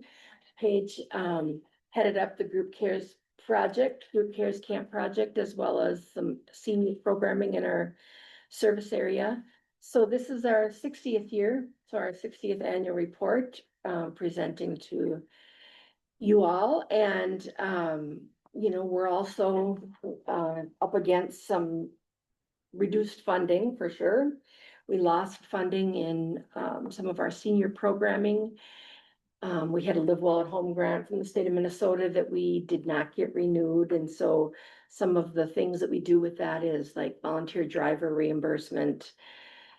So I'm not here today to ask for money, but I am here to ask for some thoughts or future talks about how we take care of our seniors, because in Grant County, you know, we know that that number is increasing. Grant and Traverse, I think, are amongst some of the oldest aged people in the state. So I'm worried about that. And then the proposal of discontinuing the energy assistance, low income heating assistance program. I'm just really not sure what seniors would do without energy assistance. So I just got a few numbers on that. West Central served 4,563 households. Over half of those households were people with disabilities or over 60 years old. And 1,190 were families with young children under 6. So the state says that the average energy bill is $21.72 annually, and that our average benefit was $533 to families. So that's you know, about 25% of their energy burden. So stay tuned. That's a federal program, so we'll see what comes of that this fall. So any questions about programming or? I am excited that we are in the works with Corey and Amy Johnson of Ashby. They are donating a lot to us for our second new build in Grant County, so that's pretty exciting. Gene Wenstrom had contacted me several times about building a second home in Elbow Lake, but I kind of want to spread the love. And so I'd like the second home to be, don't look at me like that, Billy. To be, you know, in another town. Well, of course, we Yeah, gotta spread the yeah, love. yeah. So Ashby would be great. Is that lot, up there where they're cleaning out their old yard? You know where that lot is? Yeah, it's in the new development Where's just it? north of town. Right in the new town. Yep, Cause he's got another one there too. Yep. Just outside of it. yeah. Nope, this one is in the new development. Right? Yeah, Is, so Is that where the are you in motion with that, or there's Raptor sitting there on one? nope, that's not ours. That is not ours. We're working with getting title, you know, transferring the title, and all Corey is asking for is that West Central pay for the appraisal. So for his purposes, so we're waiting for the appraiser to come, basically, and then we'll be building a new house there. Are you gonna dig this fall or? I hope so. I don't know if it'll be, you know, Joe went and looked at the lot, and we haven't really talked since he looked at the lot, but I'm thinking it'll be a slab on grade like kind of similar to what we built here, 3-bed, 2-bath. I think that'd be good, Yeah, let my grade, cause it's wet up in there. yeah, It's all wet. Yeah, so. so. I have a question for you. Are you guys doing anything in Wendell? Along 55 there, across from the fire hall? Well, they tore down a house and there's, looks like they're digging a basement over there. I thought maybe that could be you. No. No, okay. Nope. I just might wanna comment, since I represent on this board, is when Missy references that we're losing funding, it also impacts the leadership team. Because it takes a certain amount of people to run the programs that are left. So it's a real challenge in a sense, and I know the team is working hard to keep the ship sailing straight and Upright, floated upright, maybe. just working to keep it upright, Ken. Keeping our life jackets on. Matt, if you would. Yeah, you know, it's a lot of the funding that we have, energy assistance, weatherization, our core funding, which is called our community service block grant. Those are all federal funds, and they were all wiped out from the administration's budget. Gone, just gone. And, you know, do I think that they're gonna be zeroed out? I really don't. I mean, I've worked really hard at meeting with our Congress people, and we're in the works and trying to get Representative Fishbach to a Head Start center. Head Start, you know, in the beginning, it was proposed to be eliminated, but they kind of backed off on that, and there's some cuts, but nothing too crazy. Kind of flat funding is what Head Start looks like. So it, you know, it's a challenge, and you look at, I mean, I talked to Jordan, well, we both talked to Jordan Rasmussen and others, and, you know, it's economic development too. I mean, look at how many people we employ down there that are buying lunch and gas and groceries here in Elba Lake. You know, it's a big, yeah. And if, you know, we've laid off, was trying to think, I think 5 positions. We have about 132 now. We were at about like 138, so we haven't replaced a couple, and we've had to do a couple layoffs. But, you know, when the federal budget is finalized, that will give us a real scenario of what that's gonna look like. So, but I am worried about seniors. I'm worried about how we could serve them. And, you know, we could sit here and talk for an hour. We're not gonna do that, but, you know, our volunteer driver program and our chore program, Paige was in charge of both of those programs, and they are, you know, we had money to go out and mow lawns and snow removal for seniors. And, you know, while those are important things, it's also the contact. And, you know, most of the time seniors are just lonely too. And having someone come in and clean also provided them with some companionship and someone checking on them. And so super unfortunate that we lost that state funding. But my understanding is this is the last year, and that program is sunsetting. So, and also Land with the Dancing Sky, we lost funding with the AAA program as well. And so, you know, many years ago, I don't know if any of you were on the board when we used to operate the Retired Senior Volunteer Program, which we would get mileage reimbursement from counties. You know, I don't know how that would look, or how, you know, we'll continue working on it, I guess. So any questions about any of us? And then our group cares project, you guys give us $5,000 for. Tina, do you have the? Yes, I'm gonna try and share. It's just nice in this program to see a little visual of the projects. Reed, how do I get rid of this box? If you click more, right in the corner, there should be a hide. Which You have a video panel. Or hide the other one. The floating meeting control. Yeah, that. What we have. There's the X. Do you Oh, you have have it? it? Okay. This is what you're talking about. Yeah, great. Yep, there you go. So like Missy said, Grace gave us $5,000 for this project. Thank you very much. We were based in Ashby for the 2025 camp. And so what we do is we work with Group Missions, who their office is based in Colorado, but they have a nationwide presence. And so we had youth groups from churches all over the country come into the Ashby school. They slept at the Ashby school for the entire week. And they went out on cruise to different projects within a 25-mile radius of the Ashby community. About half of those projects were older adults, so kind of back to the trying to help older adults stay in their homes as long as possible. And then if you want to do okay, there we go. Get some numbers here. I'm like, I could say numbers, but I don't want to be wrong because you have it in front of you. So we had 215 camper adults with their leaders. So each group came with at least 2 adult leaders. I think the farthest away one might have been our Texas group, but they flew in and came. So we had 12 churches all across 9 states. And then Group Missions also sends in a team of people that are all over the country to help lead the camp.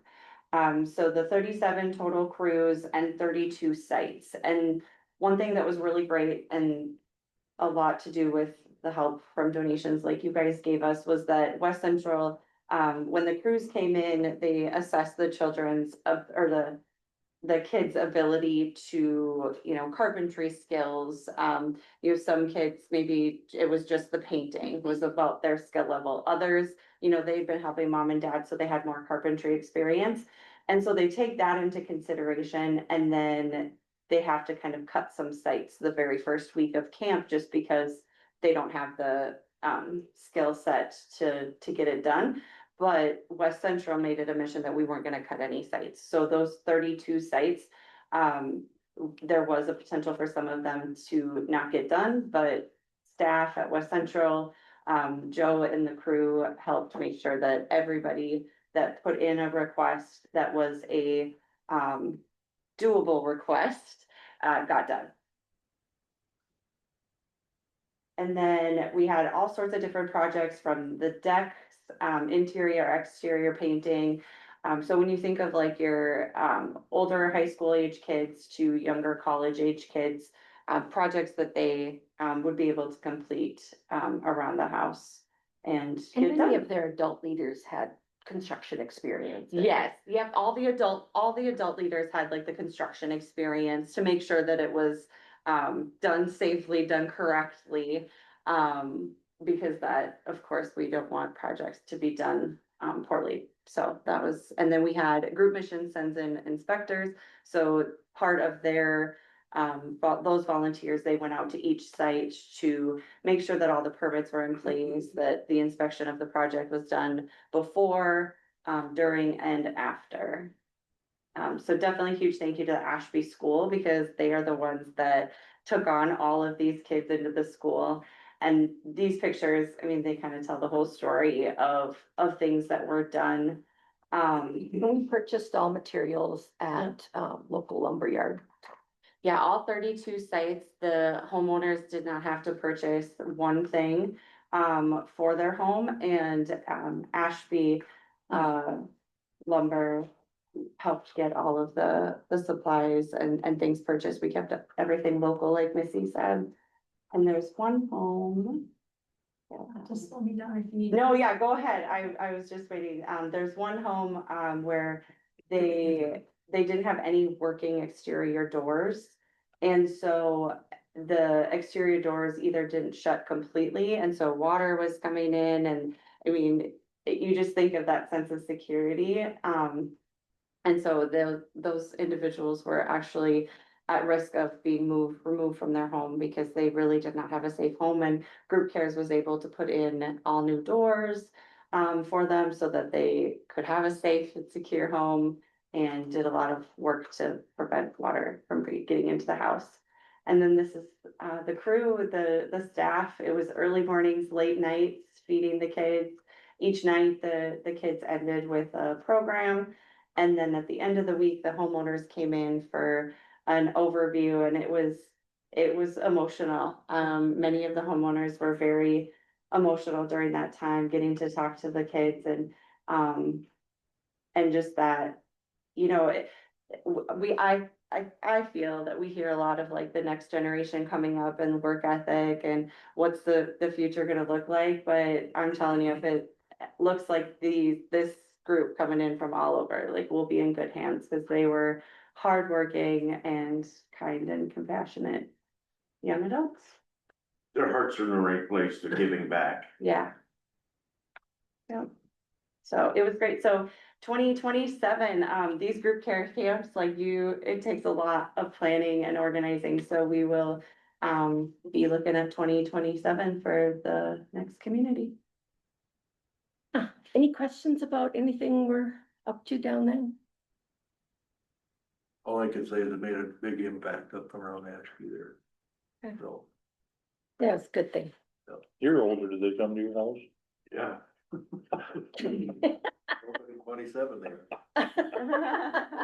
Gonna start dragging. We need to talk. You'll see you dragging one like maybe. Well, thank you, Commissioners. Thank you for all that work. Thank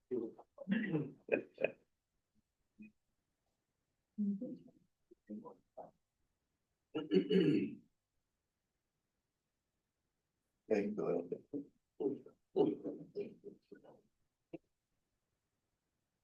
Carl?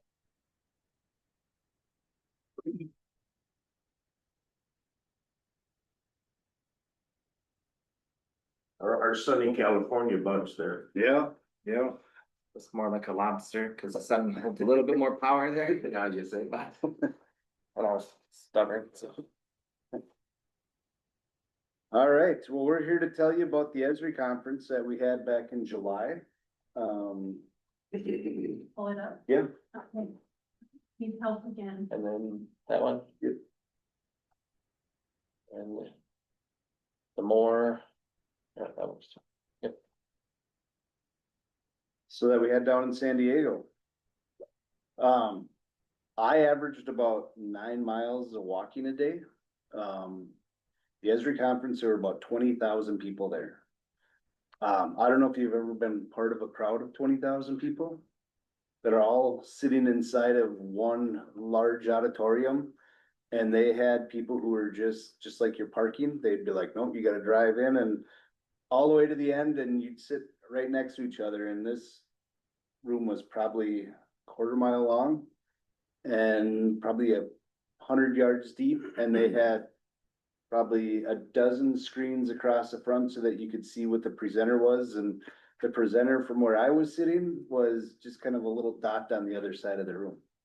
So it was kind of amazing just seeing all these different peoples who are, I'm gonna call us kind of map nerds, all in one location and kind of sharing our experiences and just seeing what it was. So, I think I ended up at 11,000 or 11 miles a day, cause my hotel was another 3/4 of a mile to a mile farther away than Carl's was. But that's okay. So yeah, it was a lot of walking, and some of the classes were, I mean, between one and the other was probably a mile between all of the different classes, and there were all day long, there were From 7 or 6:30 in the morning till 30 classes available at 8:30, another 30 at 10, another, so they had lots of different learning opportunities for a lot of different people who are at all sorts of different stages of learning about the Esri product. So again, Esri is the basis of what our whole GIS system is built off of. That's ProWest, that's kind of the basis of everything. You wanna flip to the next page? So the first day was kind of just a big planetarium. And they kind of just went over and they were saying that between 4.5 and 5 billion maps are shared every day amongst users.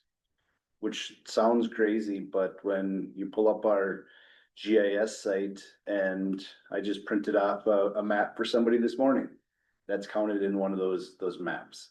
So it's amazing how many people share maps on a daily basis. They showed some advancements in ArcGIS technology and how counties are integrating departments. And I kind of rolled it back to kind of how Grant County is doing it, because what's going on in the recorder's office, we're aware of what's through Laredo through our GIS. We can also look at the environmental services information through our GIS, and we kind of see and work together. And they've just had some examples of what that looked like. Gonna go back for a minute. Oh, yep. Okay. And then on the bigger side of it, what MinGeo is doing is basically creating some of these other bigger programs, how states are integrating counties together so that we're all working on the same piece or platform. So some of I got a question, Carl. Yep. I mean, what class of citizens are like realtors and government and? Yes, yes, and yes. Yeah. There's I everybody mean, from, everybody that could. anybody put and into the system, right? yeah. Yep. Was there. So you got people who are doing the software side where they design everything to just people who use the product. It was everybody in between. Okay. State, And they local. come from clear across the nation. I met Clear somebody concept from the world. from Georgia, the country. I met people from Sweden. I met people from China. A couple Canadians and some gals from Puerto Rico and a couple from, where they, somewhere over like the Netherlands, they're all over the place. Yep. And they all came to talk to Australia. the same stuff we were talking. Good, And it, thank you. just showing different things from all over the place. It was. Again, it was amazing seeing all these different people and seeing how they're using GIS and how they're integrating it. And one of the big things that I noticed is that like, not every presentation I went to, I was like, oh yeah, that's exactly what we can do. Some of it was like, that's really cool. But it takes so much computing power to do what they're trying to do that technology will probably be there in 10 years, but it's not quite there yet today. Like one of the classes I took was where they were showing where they came over and did a LiDAR of an entire city. And basically they're looking at the story heights, but what they're trying to do is create like a building footprint. And that's really cool to do if you can do it every single year, because that picks up new construction, that picks up if people are adding on height wise or if they're doing things. But again, to do that on an entire city or an entire county level, it takes a lot of computer power. So our bandwidth and speed in this county really lets us enhance the system, correct? Yes. I mean, we're not all created equal yet. No, In no, this world. no. So these are just some of, I didn't write every single class I took, but these are just some of the different courses that I sat through and looked at. Again, not every one of them was I like, oh, this is the best class ever. But there were a few classes in here that I really geeked out on. I couldn't help but like really look forward to some stuff. So gonna jump to the next one. So some of the ones that I really liked were the predictive analysts. Basically they were using model data using statistics and machine learning. One of the things that I thought was really cool about this is that it was like a prediction tool that would show like over a period of time, like the example they used was a tree. Like they were estimating the lifetime of a tree. So at point one, it was like, oh, this tree should live to be 100 years.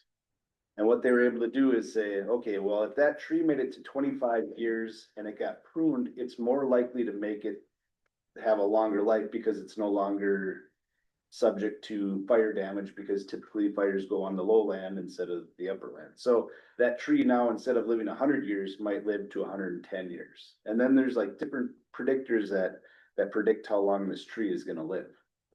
And how I looked at that was actually back to, like, in our office, depreciation tables. Like, houses have a time they're built and how long does a house typically last? We have house fires, we have houses that just get damaged. We might have a 2-year-old house that burns in a fire. Like, those would all be put into this analysis. And it would be able to help direct or show whether our depreciation tables that we're using for houses is correct. So in using GIS, which sounds really strange that we're gonna use GIS to help predict how long a life a house is, that's what these tools can do for us. So that, one thing I really liked. Another was the mapping and visualization. And what they were doing is they had a flooded area. And what they were able to do is take the imagery and they use machine learning to identify trees, shrubs, sand, basically washout areas. And they were able to track how the river changed through time. And how I kind of took that is, what if we could do this with our land in Grant County when we have tree groves that get removed and put into farmland? What about when, you know, new CRP gets put in place? It's different than what tillable farmland looks like. So could we track this and could we look at this from a year to year? You know, when we do our flyover 3 years, could we track to see, are we catching all the changes in land classes? And that's something that Pro West is already looking at and going, yep, we think we can work with a solution to help identify this. So. And then the other thing that I really liked was in our land records, SIG, I'm not sure what SIG stands for. Special interest groups. A special interest group. So they were super excited, and I was too, about legal descriptions. Basically what you can do is you can take your legal from the recorder's office and scan it in and put it in the computer and run it through the Esri program, and it will draw out your legal description for you. So instead of having our staff, the recorder staff, you know, the environmental services, when you have to read and like create a whole legal description to be able to draw out a parcel, it'll be as quick now as scanning it and putting it in the program, and it'll pop the parcel up for you. Just by the AI machine learning reading the legal description. Was still the disclaimer about it's within 2 feet, right? That's. Well, that's using the legal description. Okay. That It is, defines it then. it defines the legal description. Okay. So you want to go line by line from point A to point B and putting every single one of those, you know, some of the parcels have lots of shapes. The machine does the reading for you. It reads those lines and draws all of them out for you. And Huge. it'll help a lot of things. Huge time saver. Yeah. Probably help on the back end even too for Pro West. If they're doing that, maybe it saves on some man hours there, which could save us some dollars. Or use the dollars we already allocated on other projects. Well, it's a true reflection of the description, you know, and the land tax that is attached to it. You know, they correlate then. Right? Yep. So that was one of the really cool things that, like, the 3 most important ones that I would say, I highlighted these ones, and these were the most important things to me going forward. And after the conference, I did write up a little 4-page synopsis of what I thought of the conference. Because I didn't want to come here or down the road and be like, well, what did that talk about? Like, I don't remember. Like, now I have something to go back and be like, this is what I thought about every single course that I took. This is kind of what the direction I want to be able to go with it, and to be able to come back to even Pro West and be like, this is what we really liked. How can we get here and help our system be more explainable to the public, make a few more layers available to the public, and see how people are doing things differently. I mean, that's really important to make sure that we are giving people the best product. And disclaimer, I took the same document Carl made after he sent it to me, and then I went, that's a really good idea, I should do the same thing. So I have a similar document that I use to help do a bunch of stuff already, because I was like, what is that one? And then also by going, they have a bunch of their classes recorded too, so you can go back and watch. I don't know if it's for 30 or 60 days, it's a limited time frame, but. So then we'll go to, you'll see that there's a list of classes I took. If you see any of them that match Carl's, Carl and I never were once in the same class, ever. For 5 days, the only one was the planetary deal at the start. That's because it was an intro for the full 20,000 people. Other than that, we ran into him maybe once or twice walking by, but the place has so many people and so much stuff that you never seen him until the end. And he said, hey, what time do you want to go find food or go look at this other thing? That was the only time. But, so I basically had 3 classes too, like Carl did. And one was solid waste, so they basically was a company out in Delaware. This city has 150,000 people. They had the same contractor for 20+ years, no problems. Well, they decided to switch contractors for whatever reason and went to a cheaper one. And then they ended up with like 100 to 500 calls a day on missed pickup. The contractors weren't doing what they're supposed to. They got so bad they had to have their sheriff's department and their emergency manager come answer calls in their solid waste department because they couldn't keep up. Everybody from the director to the guys supposed to be out helping fix carts were picking the phone up and not able to do anything. And everything they had was the old carbon copies. So you have the original, then the carbon copy, then the third piece sheet, everything they did was that. And now as of, I think last month, they have transitioned to everything is done on their iPad, on their computer as a full Esri checklist or a survey or some way to track all the stuff they got. I mean, they have all their own carts, so they got carts that they punch the number in, so now they know they got, oh, I got 500 inventory and I got 500 out here. They went from basically the 50 years back to cutting right on the edge. And that was all driven because for 6 months, they had people calling them every single day, multiple times a day saying, hey, my garbage didn't get picked up again. And it turned into literally emergency management 101 for them guys to come in and run everything. So hope is not to ever have that happen here, but it was very, very informative on how to make something that's archaic and old school, maybe a little more newer and able to, automate some things that take a lot of time. The other, one of the middle ones they did there was strategies for others to adopt GIS. And for me, that was more of a, how do you get other departments within Grant County to use GIS? Because right now, I think there's a handful of us that use it a lot. There's a couple that rarely use it, and there's a couple that don't use it at all. And I don't know if there's a department that can't use it really. I mean, there's some of them probably very basic things, but or stuff like Carl and I, where it's gonna be some pretty high power stuff on some of it. But that one was helpful to try and get how people can use the GIS that we already have, already pay for, are already using across a bunch of different departments. And then the last one was a session I attended with our consultant Kyle Wickstrom, who works for ProWest. He handles a lot of our back-end GIS computing work and does basically the role of the GIS technician along with a bunch of their staff. So I attended that with him and was able to spend about 45 minutes just basically one-on-one chatting with him throughout the whole deal, which led to us saying, okay, we can use that on this app, or we can use that to make this app work better, or we need to make this app so we can show people this. So that was well worth the trip than any other meeting I guys had, so. So there was a map gallery, and the map gallery is just basically people showing different things that they've done kind of across the world actually for different projects. And this room was probably from the courthouse to the elevator. And it was full of maps. And so I told Troy that I'd show you the beat tracking.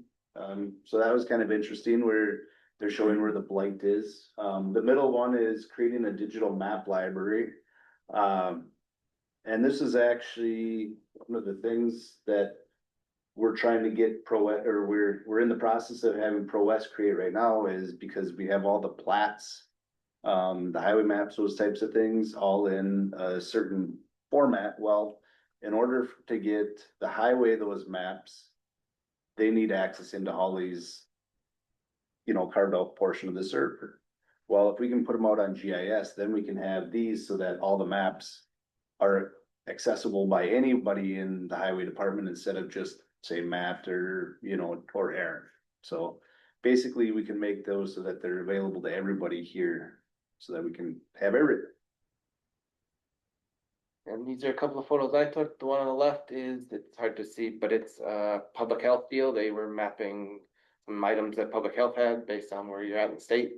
So it was cool to see a guy who went how many thousands of miles and found this Minnesota map. And then the middle deal there is a dashboard they created when they were doing their solid waste problems. And it seems like the dashboards were pretty good for informing the public on what is happening. Where are you at? How many calls? Or even you guys, okay, I got 5,000 calls over the last 5 years or whatever it is. And then the one on the far right was from the getting other organizations to use GIS, basically showing what part it is for people who are like the technicians versus the general public, how GIS kind of runs the gamut from start to finish. So it was very helpful in figuring out what parts of the GIS that we use should go to which people, which departments or groups. Do you wanna share the last page 2? So from our synopsis that Reed and I both gave, we gave these to Pro West too, to just kind of show them our thoughts. And from that, Pro West was very proactive and they created a couple page document of, hey, we see what you like here. And here's kind of a template of, here's how we're gonna move forward to make sure that some of these things can be implemented. Was it this right here? Cause this. It was a PDF. It probably was sent with They the had it board in their pack. packet. Oh, Yeah. so that would have been part of your board packet. So that's just the information to show that Pro West is all gung ho to get us on and get us started. And one of the things is, with the Esri group, like every department has kind of their own little niche thing in like where all the vendors are. And this is an Esri product, so it was Esri people talking, not just somebody else trying to sell us something. But they were showing things in the assessor's office that we're already starting to implement. And so Pro West was super excited that we were excited about this. And so they came out and they created this whole piece of product just for us to get ready already. So we're already seeing, you know, The fruit. value of the conference here. And Carl and I said, we don't wanna wait till, you know, we're less busy time to do this, cause all of a sudden you've forgotten about it or something that's drifted off. We're just gonna push it and get Pro West started and we can get going so that we see as much benefit as we can get from our time there. We're already seeing the benefits of going.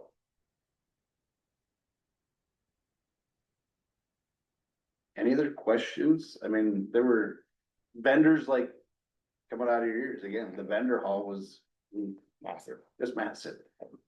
Rooms everywhere. Good report. So. So it was worth it. Yeah, 100%. So is that something, the takeaways you're gonna bring to you guys' conferences? So I brought this already to our regional assessor group, so the Region 7 assessors. And this probably, just this conference triggered about an hour conversation in our meeting. And how we as assessors can make GIS better and how we can share information together. To make, you know, our other offices better, to make, you know, Wilkin County better, to help bring Traverse County up to speed. Just in sharing some of the things we've already done, just sharing it with them will allow them to bring their GIS up and operational faster. And then with AI, this will probably take it to the next level, right? Wouldn't you say? AI is the next direction. Yeah. Like.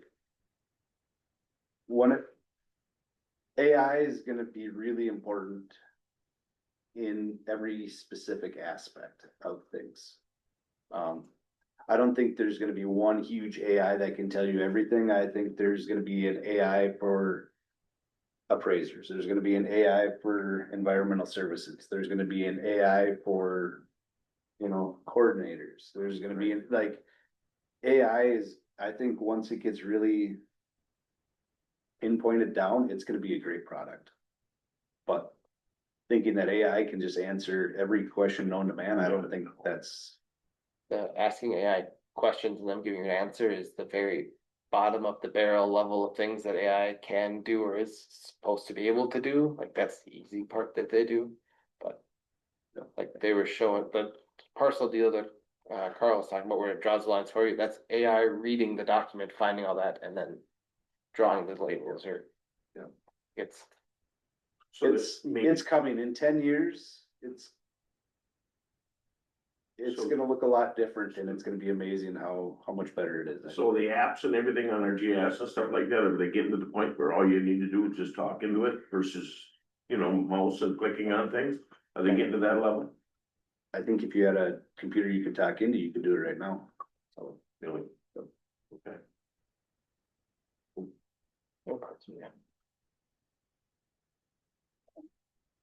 any other questions for us?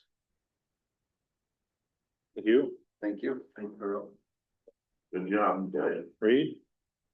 So, a couple of weeks ago, Troy Ingebretson reached out to me and said, hey, so we started taking a lot of our recyclables straight to Pope Douglas lately. Since their recycling floor is now open. So then they can now take the trucks directly there. They don't have to go to Stevens County, pilot, semi-truck, and then go that route.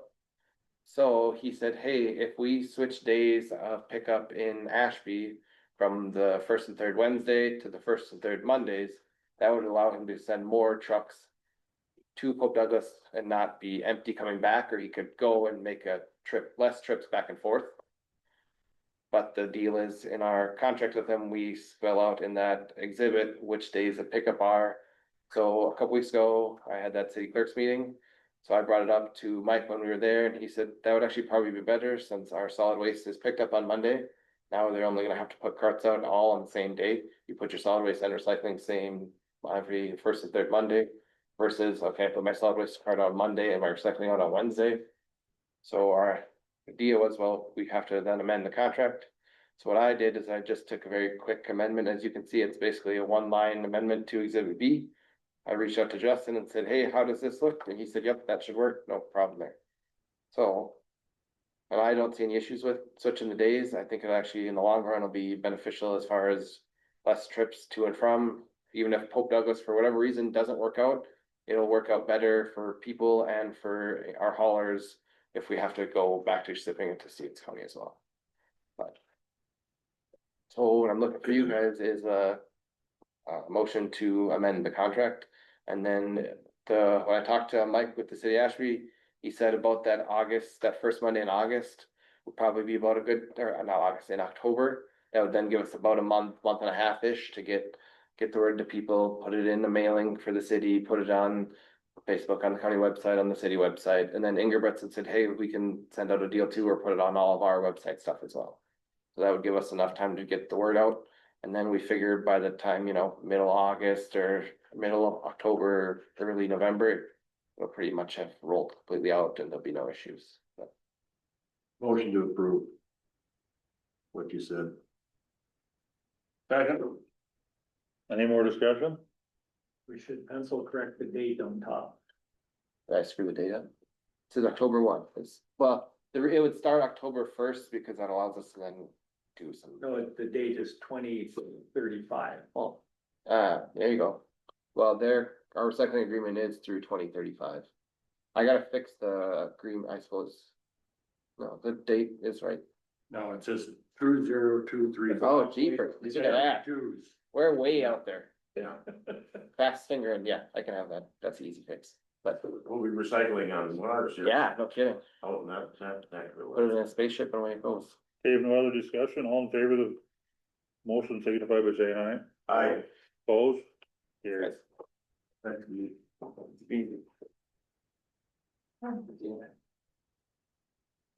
right, I sent in the packet the two quotes that we got for our RSA renewal. So this got a little fast tracked is because, in the deployment of the RSAs, we were a couple licenses short. So Morse Electronics went out and got a quote on what it would cost to get 10 additional licenses, which got us looking at, what would be a more cost-effective route to go, getting the 10, new licenses for the cost of $2,466. And then having to renew those 10 along with the other 75 in October. So we got a second quote to just get 85 new licenses. And that's that second quote for 13,770. And so, it just seemed to make more efficiency and cost effectiveness, to do all 85 at one time. I'd be coming in September for this in October. We just, like I said, fast tracked it because we need the additional couple licenses. So I'd be looking for a motion, to approve the renewal of the 85 RSAs with the new license type, for $13,770. So moved. Second. Motion and a second, any more discussion? All in favor of the motion signify by saying aye. Aye. Opposed? Carried.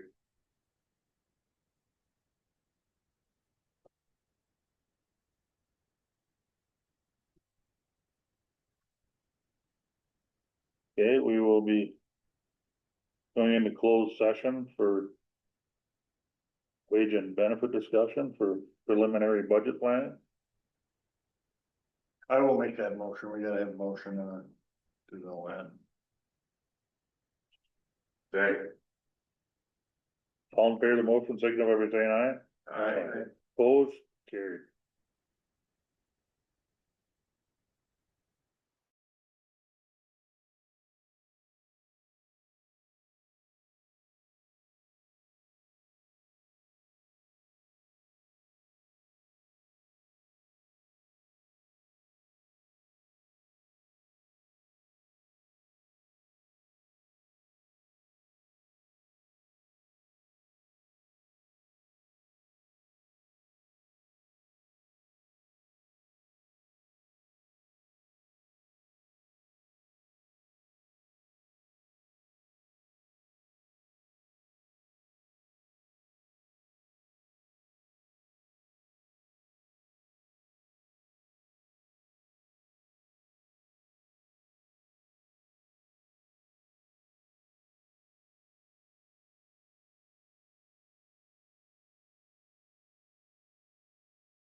Motion to open the meeting.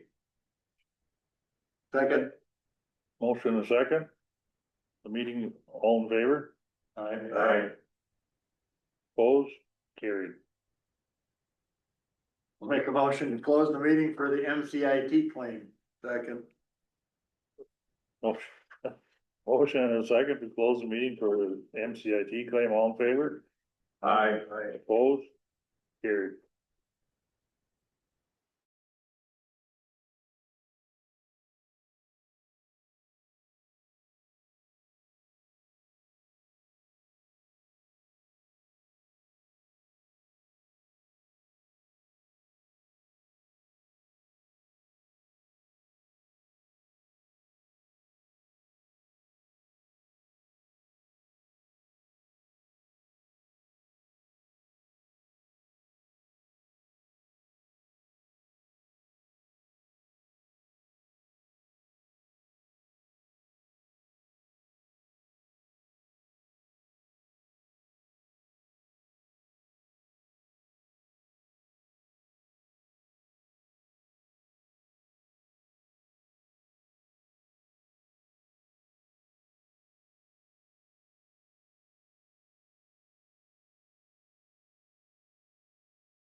I'll make a motion to open the meeting back up. Second. All in favor? Aye. Opposed? Carried. Okay. Board committee updates.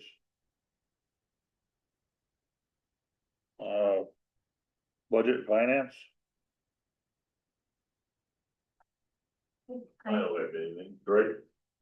Well, one thing I was wondering was, as we're getting ready to do preliminary levies, really, we're doing preliminary budgeting, right? So is there a percent for a department that, now minus the wages, but everything else for that department, is there a percent that if that budget increases, we wanna talk to the department head before we set that at the end of September?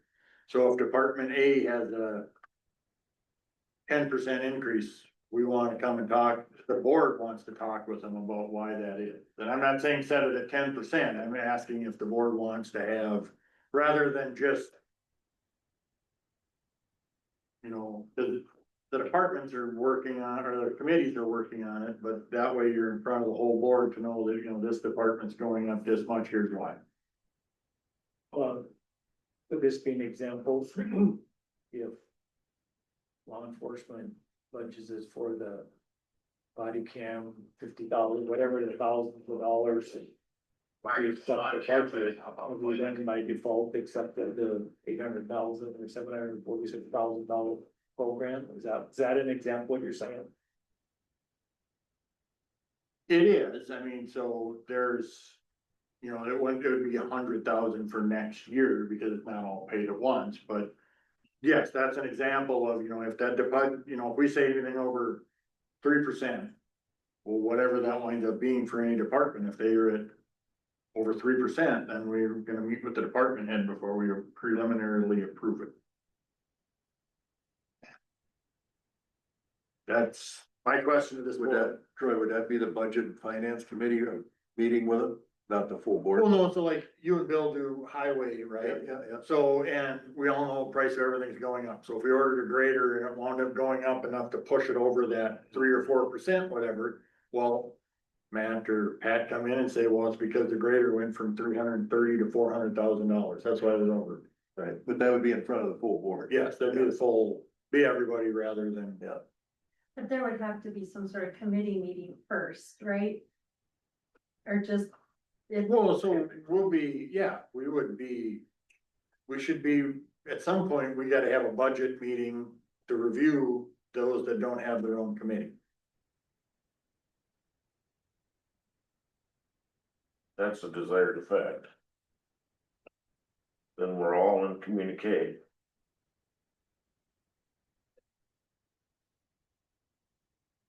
I think it's fine, I don't know the number, I guess that.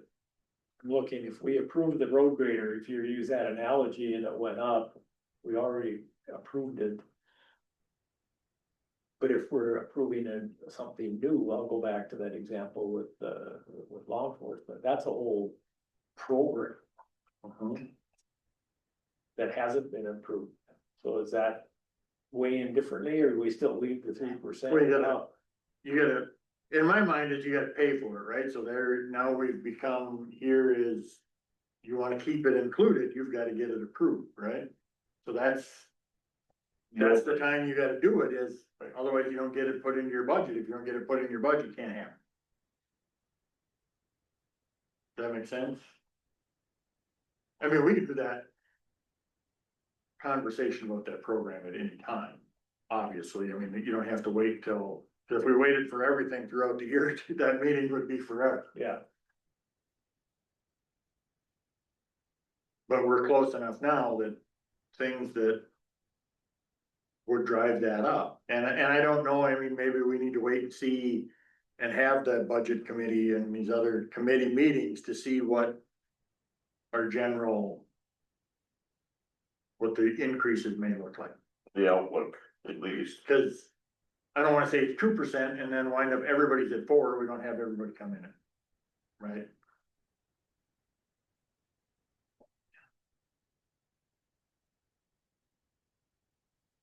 Any more on budget and finance? Building committee, Troy, Bill? We haven't met. Other than the other day, we talked about solar panels and things like that, you know. They, Yeah, that was just more of a, if. we're going along, yeah. Right. We're What else getting the new is- cameras put in place. Right. And I don't know, this programming of, you know, these solar panels. I don't know if it's state money that's coming out to do all this, but the federal government's squashing this. So I don't know if that's a good direction to go for solar panels. Maybe up top here, maybe not, I don't know. Yeah, I'm hearing that's probably not a good investment, because you're probably not gonna get your credit. So, especially on the federal credit side of things. Maybe from a power company or something, Otter Tail or somebody. I don't know. Personnel? We haven't had a meeting, have we? Well, we're Since the last getting, time? we're getting appeals back, we had a couple back anyway, Yeah, and we'll, when we get more, we'll proceed with more. highway committee, Dwight, Bill? I normally have Matt put kind of, let's get together, but I was over in Wendell, and we're kind of hashing out and kind of finishing up. On the incidentals over there, and I think I seen, the little blade that they shaped the roads with behind a Riley's truck. And so they were headed that direction, and hopefully, from what Aaron Butter tells me, 55 will be black this week. Now, weather permitting, and you know what I mean, and everybody on board with it and things like that, I hope that's correct. So 54 is done and black, and County Road 2 is, you know, the pipe insulations are done on those two roads. And Pine Ridge Park pipe is in, and I think we talked about that the last meeting. They were tarring that this morning, They're black having it? yeah. They just had Okay, 50 feet done probably when I come by there. okay, so that's where the little blade went then. That was behind the dump truck on the trailer. So I would imagine they'd get at least the one lift on it today. Good. Oh, good, glad to hear it. So maybe when will be next, maybe. They at least gotta get the base out of it. And the drainage corrected. Public safety, I guess there's a meeting today, huh? Mm-hmm. Solid waste, We had that meeting last Tuesday. How did I go through it? Well attended. Good. Yeah. Well received by the public too. I thought, I went. That was good.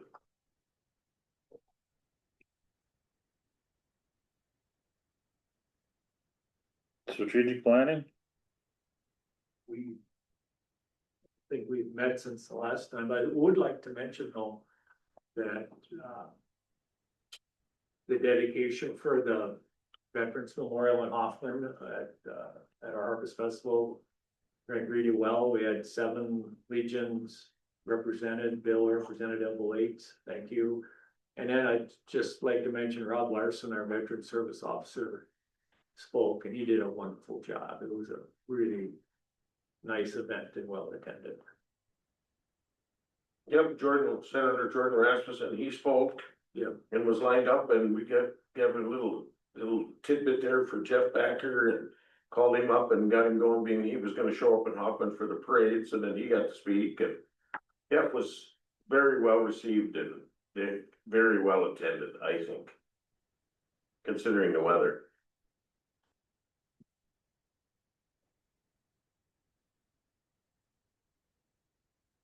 Horizon, We met last week sometime there, Monday. Monday. You know, I don't recall anything of any great importance. No, there wasn't. Western Prairie,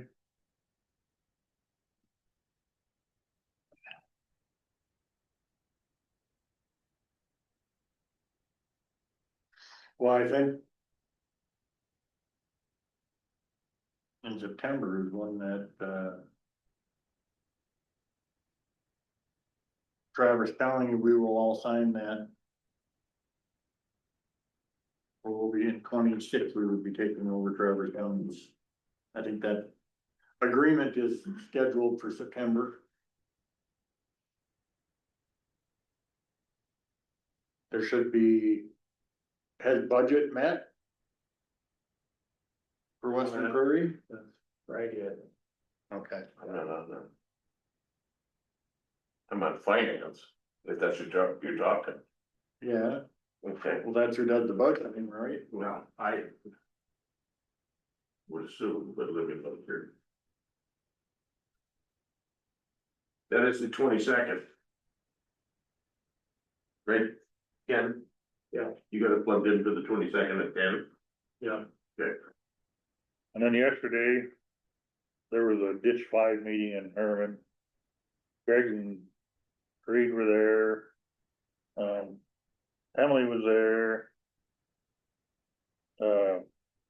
What's his name from Bowser was there, and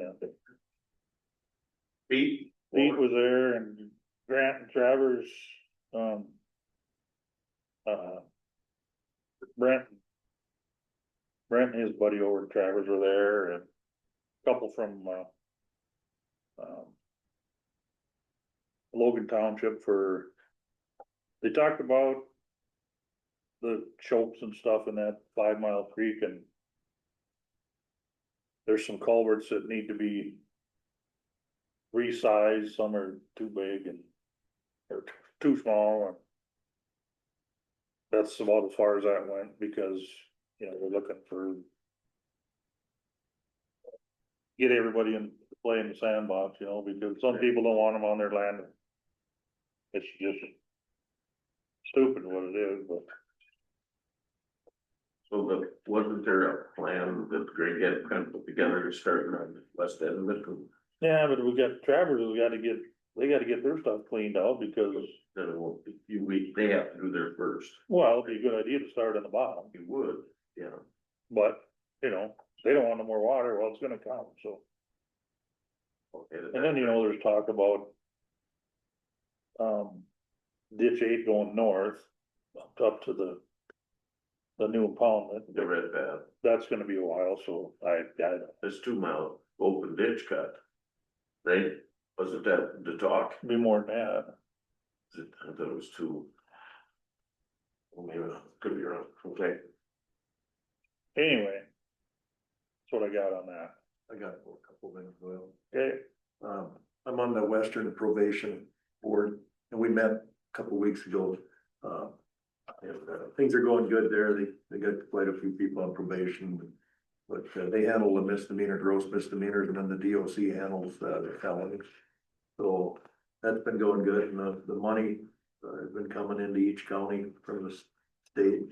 It's quite an amount, where last year, can't remember what we levied for incidentals, but it wasn't much. And we used to levy a lot of money per year for that. So that's there, and then they're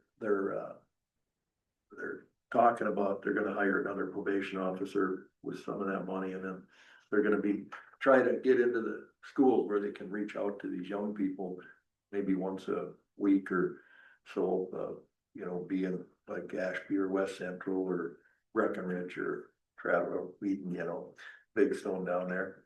So I think that's a good deal. So we got a lot of good things going that way as far as money coming in. So, and then the other thing I had is I'd like to make a recommendation on the changes for this Fair Board Committee. Cause that, you know, I was well intended, I'd like to do that, but as I sit here thinking, Doyle Spear is big into the fair down there, and it's only, I think only appropriate that he would take my place on that committee, because he's a big Fair Board member and he's our chairman. So I would like to see Doyle put on there rather than me. Makes sense. So I don't know, we gotta do something to get that done, but. So, Scratch the name out. Oh, she's erasing them. yeah. Cause there isn't too many that work harder, Doyle down there, represent Grand County well down there, so. That's all I got. Anybody else got anything? I got had communication here from Cindy Hoffman with what their intent to amend its wellhead protection plan. And I guess one of the names on there is Greg, so we should update that and you're not. And so I think we should get you added as our coordinator.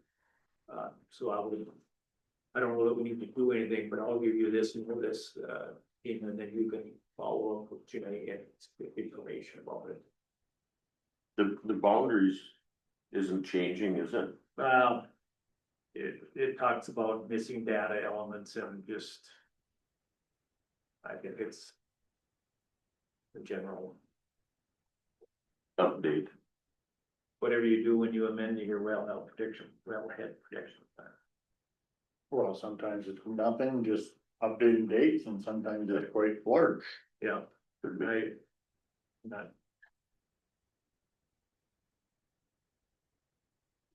All right. Anybody else got anything? I'll adjourn at 11:38. Thank you, Dory. Thank you, Dory.